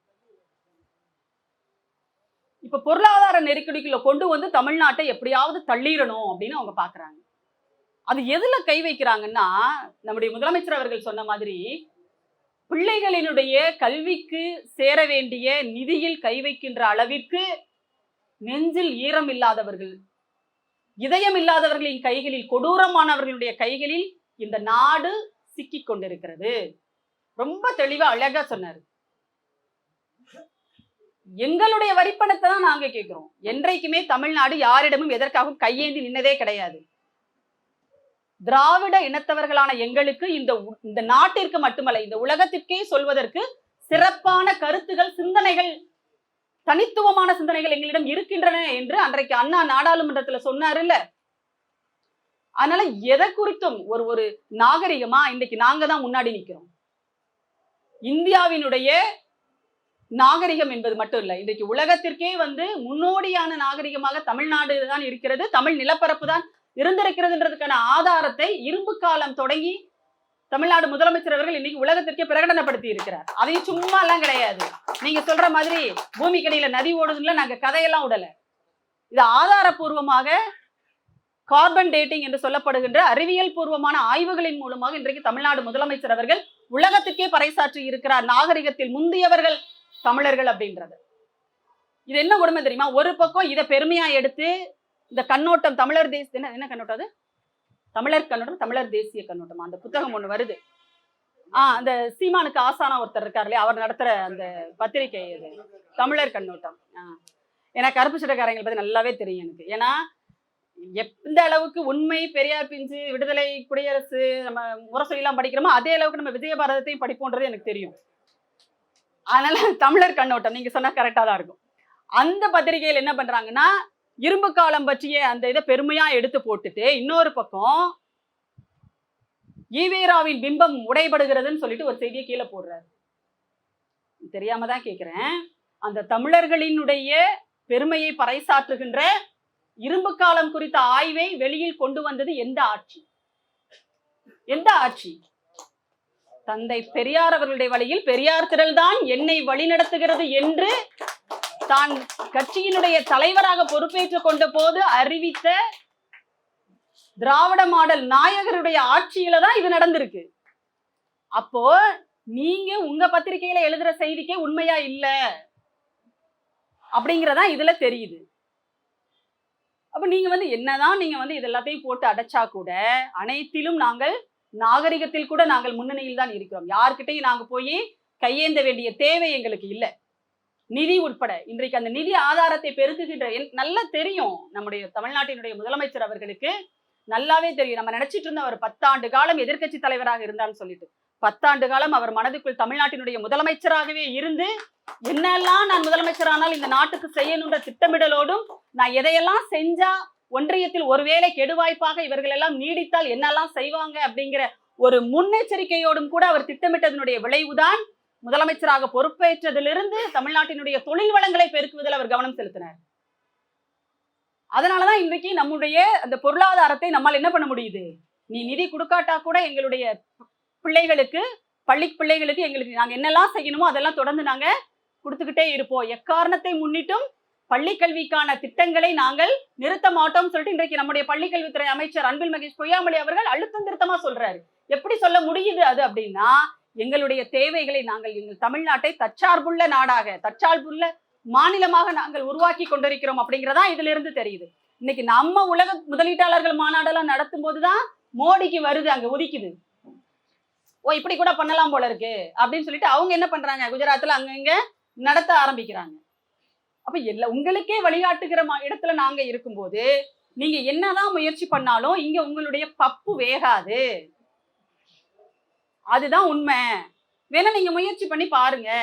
இந்த மறுசீரமைப்பு, தொகுதி மறுசீரமைப்பு, இதை பத்தி 5ஆம் தேதி அனைத்து கட்சி கூட்டம் இருக்கு. எப்படிப்பட்ட தற்குறிகள் இன்றைக்கு நமக்கு எதிர இருக்கிறாங்க அப்படிங்கிறத புரிஞ்சுக்க முடியுது இப்பதான் நம்மளால.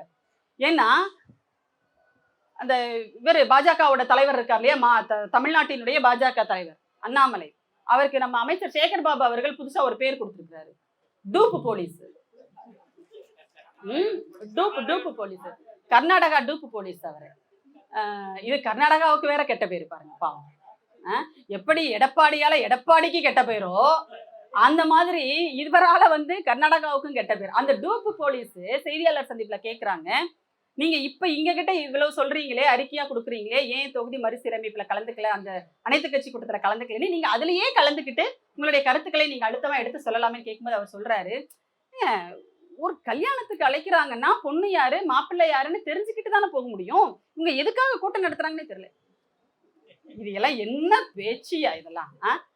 அப்ப இருந்து இப்ப வரைக்கும் ஒவ்வொரு செய்தித்தாள்கள்லையும் தொலைக்காட்சிகள்லையும் 5ஆம் தேதி அனைத்து கட்சி கூட்டம் எதுக்காக, தொகுதி மறுசீரமைப்பை குறித்து ஆலோசிப்பதற்காக, உங்களுடைய கருத்துக்களை எங்களுக்கு சொல்லுங்க அப்படின்னு தொடர்ந்து சொல்லிட்டே இருக்காங்க. நீங்க படிக்கிறதும் கிடையாது, படிக்கிறத உள்வாங்குற அளவுக்கு மண்டையில மூளையும் கிடையாது. இவர் சொல்றாரு, எதுக்காகனே தெரியாம ஒரு கூட்டத்துக்கு எப்படி போறது, போகாம இருக்கிறதே நல்லது, நாங்கள் அதை வரவேற்கிறோம், முழு மனதோடு நாங்கள் வரவேற்கிறோம். தயவு செய்து அனைத்து கட்சி கூட்டம் நடக்கிற தலைமைச் செயலகம் பக்கம் கூட போயிடக்கூடாது. இன்னொன்னு, அண்ணா சாலை பக்கம் பாருங்க அப்படின்னு சொல்லிட்டு நம்முடைய துணை முதலமைச்சர் அவர்கள் சொன்னாரு. ஏன்னா இவர் என்ன பண்ணாருன்னா, அந்த செங்கலை உருவுவேன் அப்படின்னு ஒண்ணு சொன்னாரா, உடனே அவர் சொன்னாரு, நீ முதல்ல அண்ணா சாலை பக்கம் பாரு அப்படின்னு சொன்னார். உடனே எவ்வளவு கேவலமான மனிதர்களாக, அதாவது அந்த பக்கம் போனாலே இந்த காத்து பட்டு அப்படி ஆயிடும் போல இருக்குது. இந்த சில பித்தளை பாத்திரங்கள் எல்லாம் காத்து பட திறந்து வச்சோன்னு வச்சுக்கோங்களேன், கருத்து போயிடும் தெரியுமா, அதோட தன்மை இழந்துரும், அது ஒரு மாதிரி ஆயிடும். அந்த மாதிரி இந்த கமலாலயம் பக்கம் போனாலே அந்த காத்து பட்ட உடனே எல்லாருமே அப்படி ஆயிடுவாங்க போல இருக்கு இயல்பாவே. பொன் ராதாகிருஷ்ணன் வயசுல மூத்தவருங்க, அவர் மேலாம் ஏதோ கொஞ்சம் கொஞ்சம் மரியாதை இருந்துச்சு. என்ன இருந்தாலும் ஒரு ஒடுக்கப்பட்ட சமூகத்தில இருந்து வந்திருக்கிறார், அந்த கட்சியில இணையமைச்சராக வந்திருக்கிறார், எம்பி, அப்படிலாம் ஒரு மரியாதை நமக்குள்ள இருந்துச்சு. ஆனா அவர் பேசின பேச்சு இருக்கு பாருங்க, அது இருக்கிறதுலே இதுவரைக்கும் பாஜகவோட ஒரு அடிமட்ட தொண்டன், ஒரு எந்த அறிவுமே இல்லாத ஒரு பாஜக காரன் பேசுவான்ல, அதை விட கேவலமாக பேசி இருக்கிறார் இந்த பொன் ராதாகிருஷ்ணன் என்ற அந்த பெரிய மனிதர்.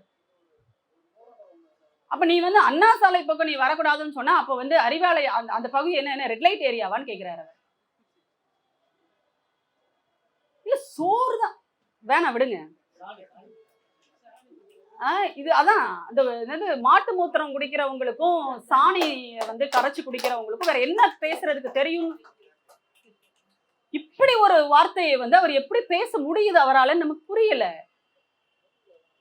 அப்போ அதுக்குதான் அவர் என்ன சொல்ற, அதாவது உனக்கு தில் இருந்தா நீ வா, இதுதான் அதுல இருக்கிற விஷயம், சரியா? ஏன்னா அண்ணா அறிவாலயம்ங்கிறது ஏதோ நீங்கெல்லாம் இந்த இந்தியான்றது வெறும் கல்லு மண்ணு முள்ளு இப்படியா ஆனதுதான் இந்த தேசம்னு நீங்க சொல்லிட்டு இருக்கீங்களே, ஏமாத்திட்டு இருக்கீங்களா மக்களை. அப்படி இல்லை. அண்ணா அறிவாலயம் அப்படிங்கிறது அந்த கட்சியினுடைய, திமுகவினுடைய தொண்டர்கள் ஒவ்வொருவரினுடைய உழைப்பு. அது ஒவ்வொருத்தரும் கொடுத்த ₹1 ₹2 கட்டப்பட்ட ஒரு கட்டிடம். அது வெறும் கட்டிடம் கிடையாது. அது அது என்ன சொல்றது, அது கலைஞர் அவர்களினுடைய உயிராலயம்னு சொல்லுவாங்க அந்த அறிவாலயத்தை. அது வெறும் கட்சி அலுவலகமா? அந்த அலுவலகத்தை திமுகவினுடைய அந்த தலைமை அலுவலகமான அண்ணா அறிவாலயத்தை 1987 செப்டம்பர் 17ஆம் நாள் திறந்து வைத்த போது பேசிய முத்தமிழறிஞர் கலைஞர் அவர்கள் என்ன சொன்னாரு தெரியுமா? இந்த அண்ணா அறிவாலயத்தை நான் திமுகவினருக்கு ஒப்படைக்கிறேன்னு அவர் சொல்லல, தமிழ் பெருங்குடி மக்களுக்காக நான் அர்ப்பணிக்கிறேன்னு சொன்னாரு. அப்போ அண்ணா அறிவாலயம் என்பது வெறும் திமுகவிற்கான தலைமை அலுவலகம் மட்டும் கிடையாது, ஒட்டுமொத்த தமிழ்நாட்டிற்கான தலைமைச் செயலகம் அண்ணா அறிவாலயம். அதை நீ கை வைக்கணும்னு நீ பேசுவ, நாங்க எதுவுமே பேசிடக்கூடாது. அப்ப இந்த பொன்னாரு வந்து என்ன சொல்றது, அது அவர் மாவட்டத்துல இருக்கிற பெண்கள் தான் இதுக்கு பதில் சொல்லணும். சொல்லுவாங்க, கண்டிப்பா சொல்லுவாங்க. இவங்க சொல்லிட்டு இருக்காங்க 2006ல நமக்கு பதில் சொல்லுவாங்கன்னு. இப்பவே நாங்கெல்லாம் உங்களுக்கு பதில் சொல்ல ஆரம்பிச்சிட்டாங்க எங்க மக்கள், அப்படிங்கிறதா இதுல இருக்கிற உண்மை. அப்ப கல்வியில வந்து கை வைக்கிறது இருக்கு இல்லையா, ஏற்கனவே நம்ம சொன்னோம், மொழியில் கை வைத்தாலும் சரி, கல்வியில் கை வைத்தாலும் சரி, அது நம்ம இந்த வருத்தப்படாத வாலிபர் சங்கத்துல சூரி சொல்வார்ல, சனியனை சாப்பாட்டுக்கு கூப்பிடுற மாதிரி உங்க மொழியில, சரியா, அது சனியனை சாப்பாட்டுக்கு கூப்பிடுற மாதிரி நீங்க வந்து அந்த வேலையை செஞ்சுட்டீங்க. இதற்கான பலனை நீங்க கண்டிப்பா அனுபவிப்பீங்க. இது ஒரு பொது அறிவு உள்ள ஒரு மனிதர்கள் யாருமே வந்து பிள்ளைகளினுடைய கல்விக்கு தடை போடுகிற வேலையை செய்ய மாட்டாங்க. இங்க நாம வந்து கல்விக்கு நிதி கொடுக்கல அப்படின்னா உடனே இவங்க ஒரு பெரிய பொய்யெல்லாம் சொல்றாங்க. அதெல்லாம் நீங்க சொல்றதெல்லாம் பொய்ன்றத அரசு அனுப்பிய கடிதம் உட்பட அனைத்தையும் ஆதாரமாக வைத்து அன்னைக்கு திமுக சார்பாக நடந்த கண்டன பொதுக்கூட்டத்திலேயே வந்து ஆர்ப்பாட்டத்திலேயே நம்முடைய பள்ளிக்கல்வித்துறை அமைச்சர் தெளிவா விளக்கமா சொல்லிட்டாரு. நாங்க வந்து மும்மொழி, அதாவது இந்த பிஎம் ஸ்ரீயை நாங்க ஏத்துக்கிறோம் நாங்க சொல்லல, நாங்க ஒரு கமிட்டி போடுறோம், அது என்ன பரிந்துரைக்கிறதோ அதன் அடிப்படையில் தான் நாங்க வந்து ஒத்துக்குவோம் அப்படின்னு அவர் சொல்லியிருக்கிறாரு.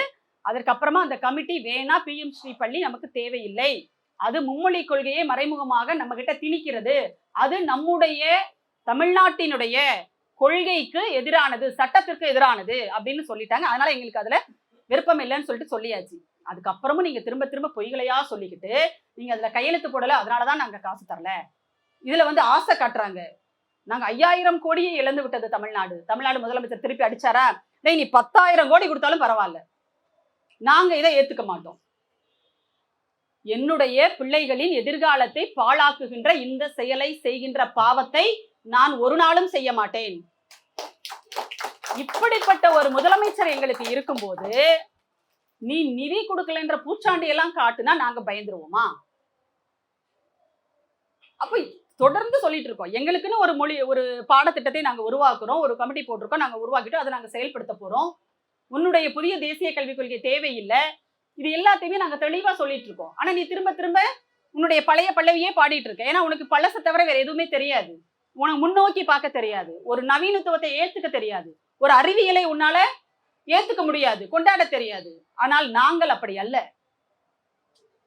உங்களுடைய பிற்போக்கு கருத்துக்களை எல்லாம் காலில் போட்டு மிதிச்சு இருந்த இடம் தெரியாம ஆக்கிடுவோம் நாங்க. தமிழ்நாடு உங்களுடைய அரசியலுக்கு ஏற்ற இடம் அல்ல, அதை நீங்க தெளிவா புரிஞ்சுக்கோங்க. வட மாநிலத்தோடு நீங்க வச்சுக்கலாம் அரசியலை நினைச்சா, இப்ப அதுக்கும் ஆபத்து வந்துருச்சு. ஏன்னா அனைத்து இந்திய அளவில் ஒரு சமூக நீதி கூட்டமைப்பை தமிழ்நாட்டினுடைய முதலமைச்சர் ஏற்படுத்தி இருக்கிறார். இப்போ இந்த தொகுதி மறுசீரமைப்பின் மூலமாக தமிழ்நாட்டுக்கு ஆபத்துன்னு அவர் சொல்லல, யோசிச்சு பாருங்க. தமிழ்நாட்டுக்கு மட்டும் ஆபத்துன்னு அவர் சொல்லல, ஒட்டுமொத்த தென் மாநிலங்களுக்கும் ஆபத்துன்னு முதலமைச்சர் சொல்லி இருக்கிறார். ஒட்டுமொத்த தென் மாநிலங்கள்னா என்ன, திராவிட நாட்டுக்கு ஆபத்து அதானே. அப்போ ஒட்டுமொத்த தென் மாநிலங்களும் ஒன்றாக சேரும் போது உங்களால் சமாளிக்க முடியாது. நீங்களே என்ன பண்ண போறீங்க அப்படின்னா, எங்களே பிரிவினைவாதிகள் நாங்க பிரிவினை கேட்கிறோம்னு சொல்லிட்டு நீங்க தான் இங்க என்ன பண்றீங்க, பிரிச்சு பிரிச்சு பிரிச்சு பிரிச்சு பார்த்துக்கிட்டே இருக்கீங்க ஒவ்வொரு இடத்திலும். நீங்களே உங்களுக்கு ஆப்பு வச்சுக்காதீங்க. மோடியோ அமித்ஷாவோ நீங்களே என்ன பண்ணாங்க, உங்களுக்கு ஆப்பு வச்சுக்காதீங்க. அதுதான் சொல்ல போறோம் நாங்க. இப்போ நீங்க மும்மொழி கொள்கை, நீங்க வந்து அமித்ஷாவுக்கு ஹிந்தி தவிர வேற எதுவும் தெரியல. அவர் எங்கேயாவது இங்கிலீஷ்ல பேசி கேட்டிருக்கீங்களா? கேட்டதில்லை. அவருக்கு இந்தியை தவிர வேற ஒன்றும் தெரியாது. அதனால அவர் என்ன பண்றாரு, எனக்கே இந்தியை தவிர வேற ஒன்றும் தெரியாது, உனக்கு எதுக்கடா இங்கிலீஷ்னு சொல்லிட்டு அங்க இருக்கிற எந்த பிள்ளைகளுக்குமே அவங்க இங்கிலீஷ் கத்துக் கொடுக்கறது கிடையாது. தப்பித்தவரே சில பேர் படிக்கிறாங்க. நீ இங்க வர்றீங்கல்ல, அமித்ஷாவோ மோடியோ யார் வந்தாலும் சரி, ஹிந்தியில மட்டும் பேசிட்டு போயிடுங்க. நீங்க இந்த மொழிபெயர்ப்பாளர்லாம் வைக்கக்கூடாது. அதுல இந்த எச் ராஜாலாம் வேணாங்க. அவர் ரொம்ப ஒரு மாதிரி தப்பு தப்பா மொழிபெயர்க்கிறாருன்னு சொல்றாங்க. அதோட பொருளை மாறி போகுது. அதனால அவரெல்லாம் வேண்டாம். ஒரு நல்ல மொழிபெயர்ப்பாளரா முதல்ல வச்சிருந்திருக்கலாம் நீங்க. ஆனா இனிமே அதெல்லாம் வைக்காதீங்க. நீங்க ஹிந்தியில மட்டுமே பேசி தமிழ்நாட்டுல நீங்க ஓட்டு கேட்குறீங்க. இந்த ரோட் ஷோ எல்லாம் நடத்தக்கூடாது. பொதுக்கூட்டம் போட்டு ஹிந்தியில தான் நீங்க பேசணும். என்னென்ன திட்டங்கள் கொண்டு வந்திருக்கீங்கன்னு நீங்க சொல்லுங்க. அவங்க மட்டும் இல்ல, இந்த மும்மொழி கொள்கையை ஹிந்தியை கத்துக்கோங்க, ஏன் 3வது மொழியை கத்துக்க கூடாதுன்னு சொல்லிட்டு எல்லாரும் பேசுறாங்கல்ல, அவங்களுக்கும் சேர்த்து சொல்றோம். அந்த பாஜக காரங்களுக்கும் நம்ம ஐயா டாக்டர் கிருஷ்ணசாமி அவர்கள்லாம் வந்து இன்னைக்கு அதுக்கு ஆதரவாக நிற்கிறார். இன்னொன்னு தமிழருவி மணியன் அப்படின்னு சொல்லிட்டு ஒருத்தர், அவர் தமிழில் அப்படியே அருவி மாதிரி பொழிவாராம். அவர் என்ன பண்றாருன்னா இப்போ இந்திக்கு காவடி தூக்கிட்டு இருக்காரு. அப்படிலாம் ஒன்றும் ஒன்றிய அரசு சொல்லலையே, எங்க சொல்லியிருக்கு? சொல்லாததை வச்சு தமிழ்நாடு முதலமைச்சர் வந்து என்ன பண்றாரு, அரசியல் பண்ணிட்டு இருக்கான்னு சொல்லிட்டு எதுல எழுதுறாரு அவரு? அங்கதான் நம்ம சந்தேகம் ரொம்ப கன்ஃபார்ம் ஆகுது. துக்ளக்ல எழுதுறாரு. துக்ளக்ல எழுதுறாரு யாரு? இந்த தமிழருவி மணியன். அப்போ இவங்க எல்லாம் இனிமே என்ன பண்ணக்கூடாது, இனிமே இவர் வந்து இந்தி மணியன் அப்படின்னு பேரை வச்சுக்கணும். தமிழ்ல பேசக்கூடாது, இங்கிலீஷ்லயும் பேசக்கூடாது. நீங்க என்ன பண்ணுங்க, இந்தியில பேசுங்க. வாக்கு கேட்கும் போதும் பாஜகவினர் யாரு, அக்கா தமிழிசை தொடங்கி தூப்பு போலீஸ் தொடங்கி அதுக்கப்புறம் இன்னொருத்தவங்க இருக்காங்க. அதாவது சட்டமன்ற அலுவலகத்திலேயே வந்து என்ன பண்ணுவாங்க, லாபம் அப்படின்னு எழுதிதான் அவங்க சட்டமன்ற அலுவலகத்தையே தொடங்கினாங்க. சரியா? ஆமா, எங்க ஊர்ல எல்லாம் இந்த நெல் அளந்து போடும்போது முதல் இதை வந்து லாபம் அப்படின்னு அளந்து போடுவாங்க. அது வியாபாரம். ஏன்னா நல்ல விலைக்கு நெல்லு விலைக்கு போகணும்பா அப்படின்னு அவங்க நம்பிக்கைப்படி கடவுளை கும்பிட்டு லாபம்னு போடுவாங்க. இந்த மாதிரி என்ன பண்ணாங்க, சட்டமன்ற அலுவலகம் தொடக்கும் போதே லாபம்னு எழுதி தொடங்குற ஒரே ஆளு அக்கா வானதி சீனிவாசன் தான். அப்போ இவங்க அப்புறம் இந்த காரைக்குடிக்காரரு இந்த கரகாட்ட கோஷ்டில என்ன பண்ணக்கூடாது இனிமே தமிழ்ல. ஐயோ வேணாம், அப்படி சொன்னா அவர்களை நம்ம வந்து இழிவுபடுத்துற மாதிரி. சரியா? அதனால எப்படி வந்து இன்னொருத்தரை வந்து நம்ம நாயோடு கூட ஒப்பிட முடியாது, அது இதுன்னு சொல்லணும் அப்படின்லாம் நம்ம சொல்லிட்டு இருக்கோமோ, அந்த மாதிரி அப்படியெல்லாம் நம்ம வந்து அந்த கலைஞர்களை வந்து நம்ம இழிவுபடுத்துற மாதிரி மன்னிக்கணும். அவர்கிட்ட நான் உண்மையிலே நான் மன்னிப்பு கேட்டுக்கிறேன். ஏன்னா இது வந்து எதோடையுமே சேராத ஒரு கூட்டம் இது. அப்ப நீங்களாம் என்ன பண்ணக்கூடாது, இனிமே இந்தியில மட்டும்தான் பேசணும். மக்கள் கிட்ட பேசும்போது இந்தியில, தமிழ்நாடு சட்டமன்றத்துல கூட நீங்க இந்தியில பேசுங்க வானதி அக்கா, நாங்க ஒண்ணுமே சொல்ல மாட்டோம் தாராளமா. ஏன்னா நீங்க தமிழ்ல பேசினாலுமே அங்க ஒண்ணுமே புரியுறது இல்ல. அப்பாவு சார் பாவம், நம்மளுடைய சபாநாயகர் படாத பாடுபடுறாரு. அப்ப நீங்க வந்து என்ன பண்ணுங்க, இந்தியிலே பேசுங்க. இந்த வேண்டுகோளை வந்து ரொம்ப மனமு வந்து மகிழ்ச்சியோடு நாங்க வைக்கிறோம். பரவாயில்ல, நீங்க வந்து அதாவது தமிழ்நாட்டின் வீதிகள் தோறும் நாங்க வந்து தமிழ் முழக்கம் கேட்க வேண்டும் என்று ஆசைப்பட்டவர்கள் தான் நாங்கள், இல்லைன்னு நாங்க சொல்லல. இப்பவும் நாங்க அப்படிதான் ஆசைப்படுறோம். ஆனா நீங்க பேசலாம் தாராளமா. ஏன்னா உங்களுக்கு வந்து தமிழ் மொழியோ அல்லது தமிழர்களோ அவர்களுடைய நலனோ கல்வி மேம்பாடோ எதுவுமே முக்கியம் இல்லை இல்லையா? உங்களுக்கு வந்து மும்மொழி கொள்கை அப்படிங்கறதுதான் முக்கியம். அப்ப நீங்க என்ன பண்ணுங்க, ஹிந்தி தான் முக்கியமா, நீங்க ஹிந்திலே பேசிக்கோங்க. வேணா சமஸ்கிருதத்துல பேசுங்க. ஆனா சமஸ்கிருதம் யாருக்கு தெரியும், நீங்க எங்க போய் கத்துப்பீங்க? அந்த ஒரு சிஸ்டம் ஒரு இதுவும் இருக்கு. யார்கிட்ட பேசுவீங்க? கத்துக்கிறதுக்கு இருக்கு. ஏன்னா இன்னைக்கு வந்து கேந்திரிய வித்யாலயா பள்ளிகள்ல பாத்தீங்கன்னா சமஸ்கிருதத்துக்கு தான் வாத்தியார்கள் இருக்காங்களே தவிர தமிழுக்கு ஒரு வாத்தியார் கூட கிடையாது, ஒரு டீச்சர் கூட கிடையாது, அங்க போடல ஆசிரியர்கள் கிடையாது. அதனால நீங்க என்ன பண்ணுங்க, கேந்திரிய வித்யாலயில கூட அந்த பிள்ளைங்களோட சேர்ந்து உட்காந்து நீங்க சமஸ்கிருதம் கத்துக்கலாம்.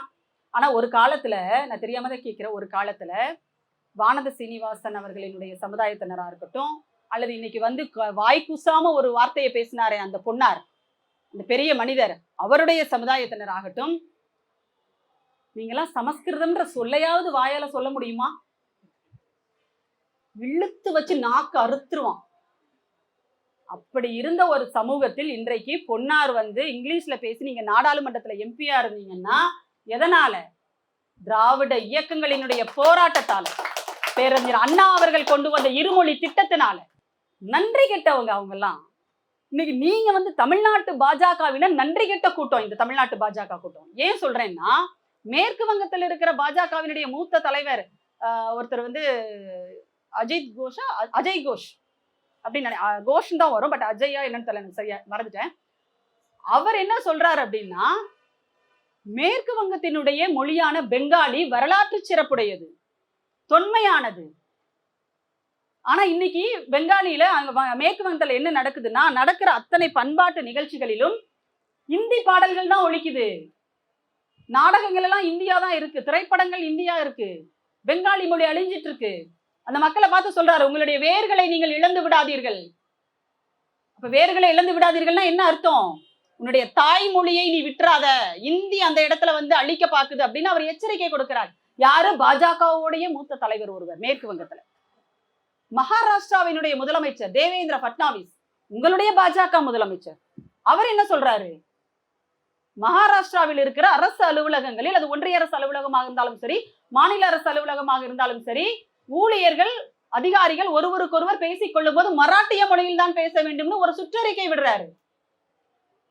அதை மீறி வேறு ஏதாவது மொழியில் நீங்கள் பேசினால் கடும் நடவடிக்கை எடுக்கப்படும் எச்சரிக்கை கொடுக்கிறாரு. அப்ப அந்த வேறு ஏதாவது மொழின்றது என்ன?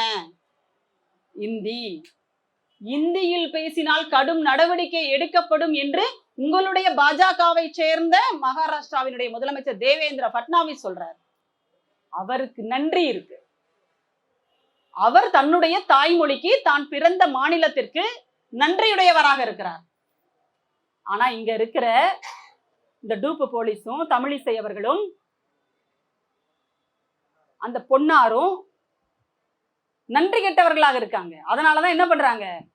இந்தியை தூக்கி பிடிச்சிட்டு நிக்கிறாங்க. ஆனா அவங்களுக்கு தெரியாது, இந்தியை விட்டுட்டு பின்னாடியே சமஸ்கிருதத்தை கொண்டு வருவான் அப்படின்றது தெரிஞ்சுமே அவங்க சொல்றாங்கன்னா கண்டிப்பாக நன்றி என்ற அந்த சொல்லுக்கு கூட தகுதி இல்லாதவர்களாக, அதனுடைய பொருள் கூட தெரியாதவர்களாக அவங்க இருக்காங்க அப்படிங்கிறது. அப்ப இந்த நன்றி கெட்டவர்களுக்கு தமிழ்நாடு என்ன பாடத்தை தர வேண்டுமோ, மக்கள் எந்த பாடத்தை புகட்டுவார்களோ அதை 2026 சட்டமன்ற தேர்தலில் கண்டிப்பாக தமிழ்நாட்டு மக்கள் செய்வாங்க. 2026ஓட கமலாலயத்துக்கு ஒரு பெரிய பூட்டு, வேணா திண்டுக்கல் பூட்டை நாங்க வாங்கி தரோம், ஒரு பூட்டுக்கு 10 பூட்டா வாங்கி தரோம். வேணா இந்த மந்திரிச்சு நீங்க கயிறெல்லாம் கூட அப்படி கட்டுவாங்கல்ல, அது என்ன படாது, அருந்ததி, அந்த பேய் படத்துல வரும் தெரியுமா, அப்படியே மந்திரிச்சு அது இதை போட்டு பெரிய பூட்டா போடுவாங்க. இருக்கிறதுலயே திண்டுக்கல்ல இது வரைக்கும் செய்யாத அளவுக்கு ஒரு பெரிய பூட்டா ஆர்டர் கொடுத்து நாங்க வந்து வாங்கி தரோம். கமலாலயத்துக்கு ஒரு பெரிய பூட்டா போட்டுட்டு 2026 தேர்தலோட நீங்க ஓடதான் போறீங்க. அதை இந்த தமிழ்நாடு மட்டும் இல்ல, உங்களுடைய வடநாட்டினுடைய எஜமானர்களும் பார்க்க தான் போறாங்க. நன்றி, வணக்கம்.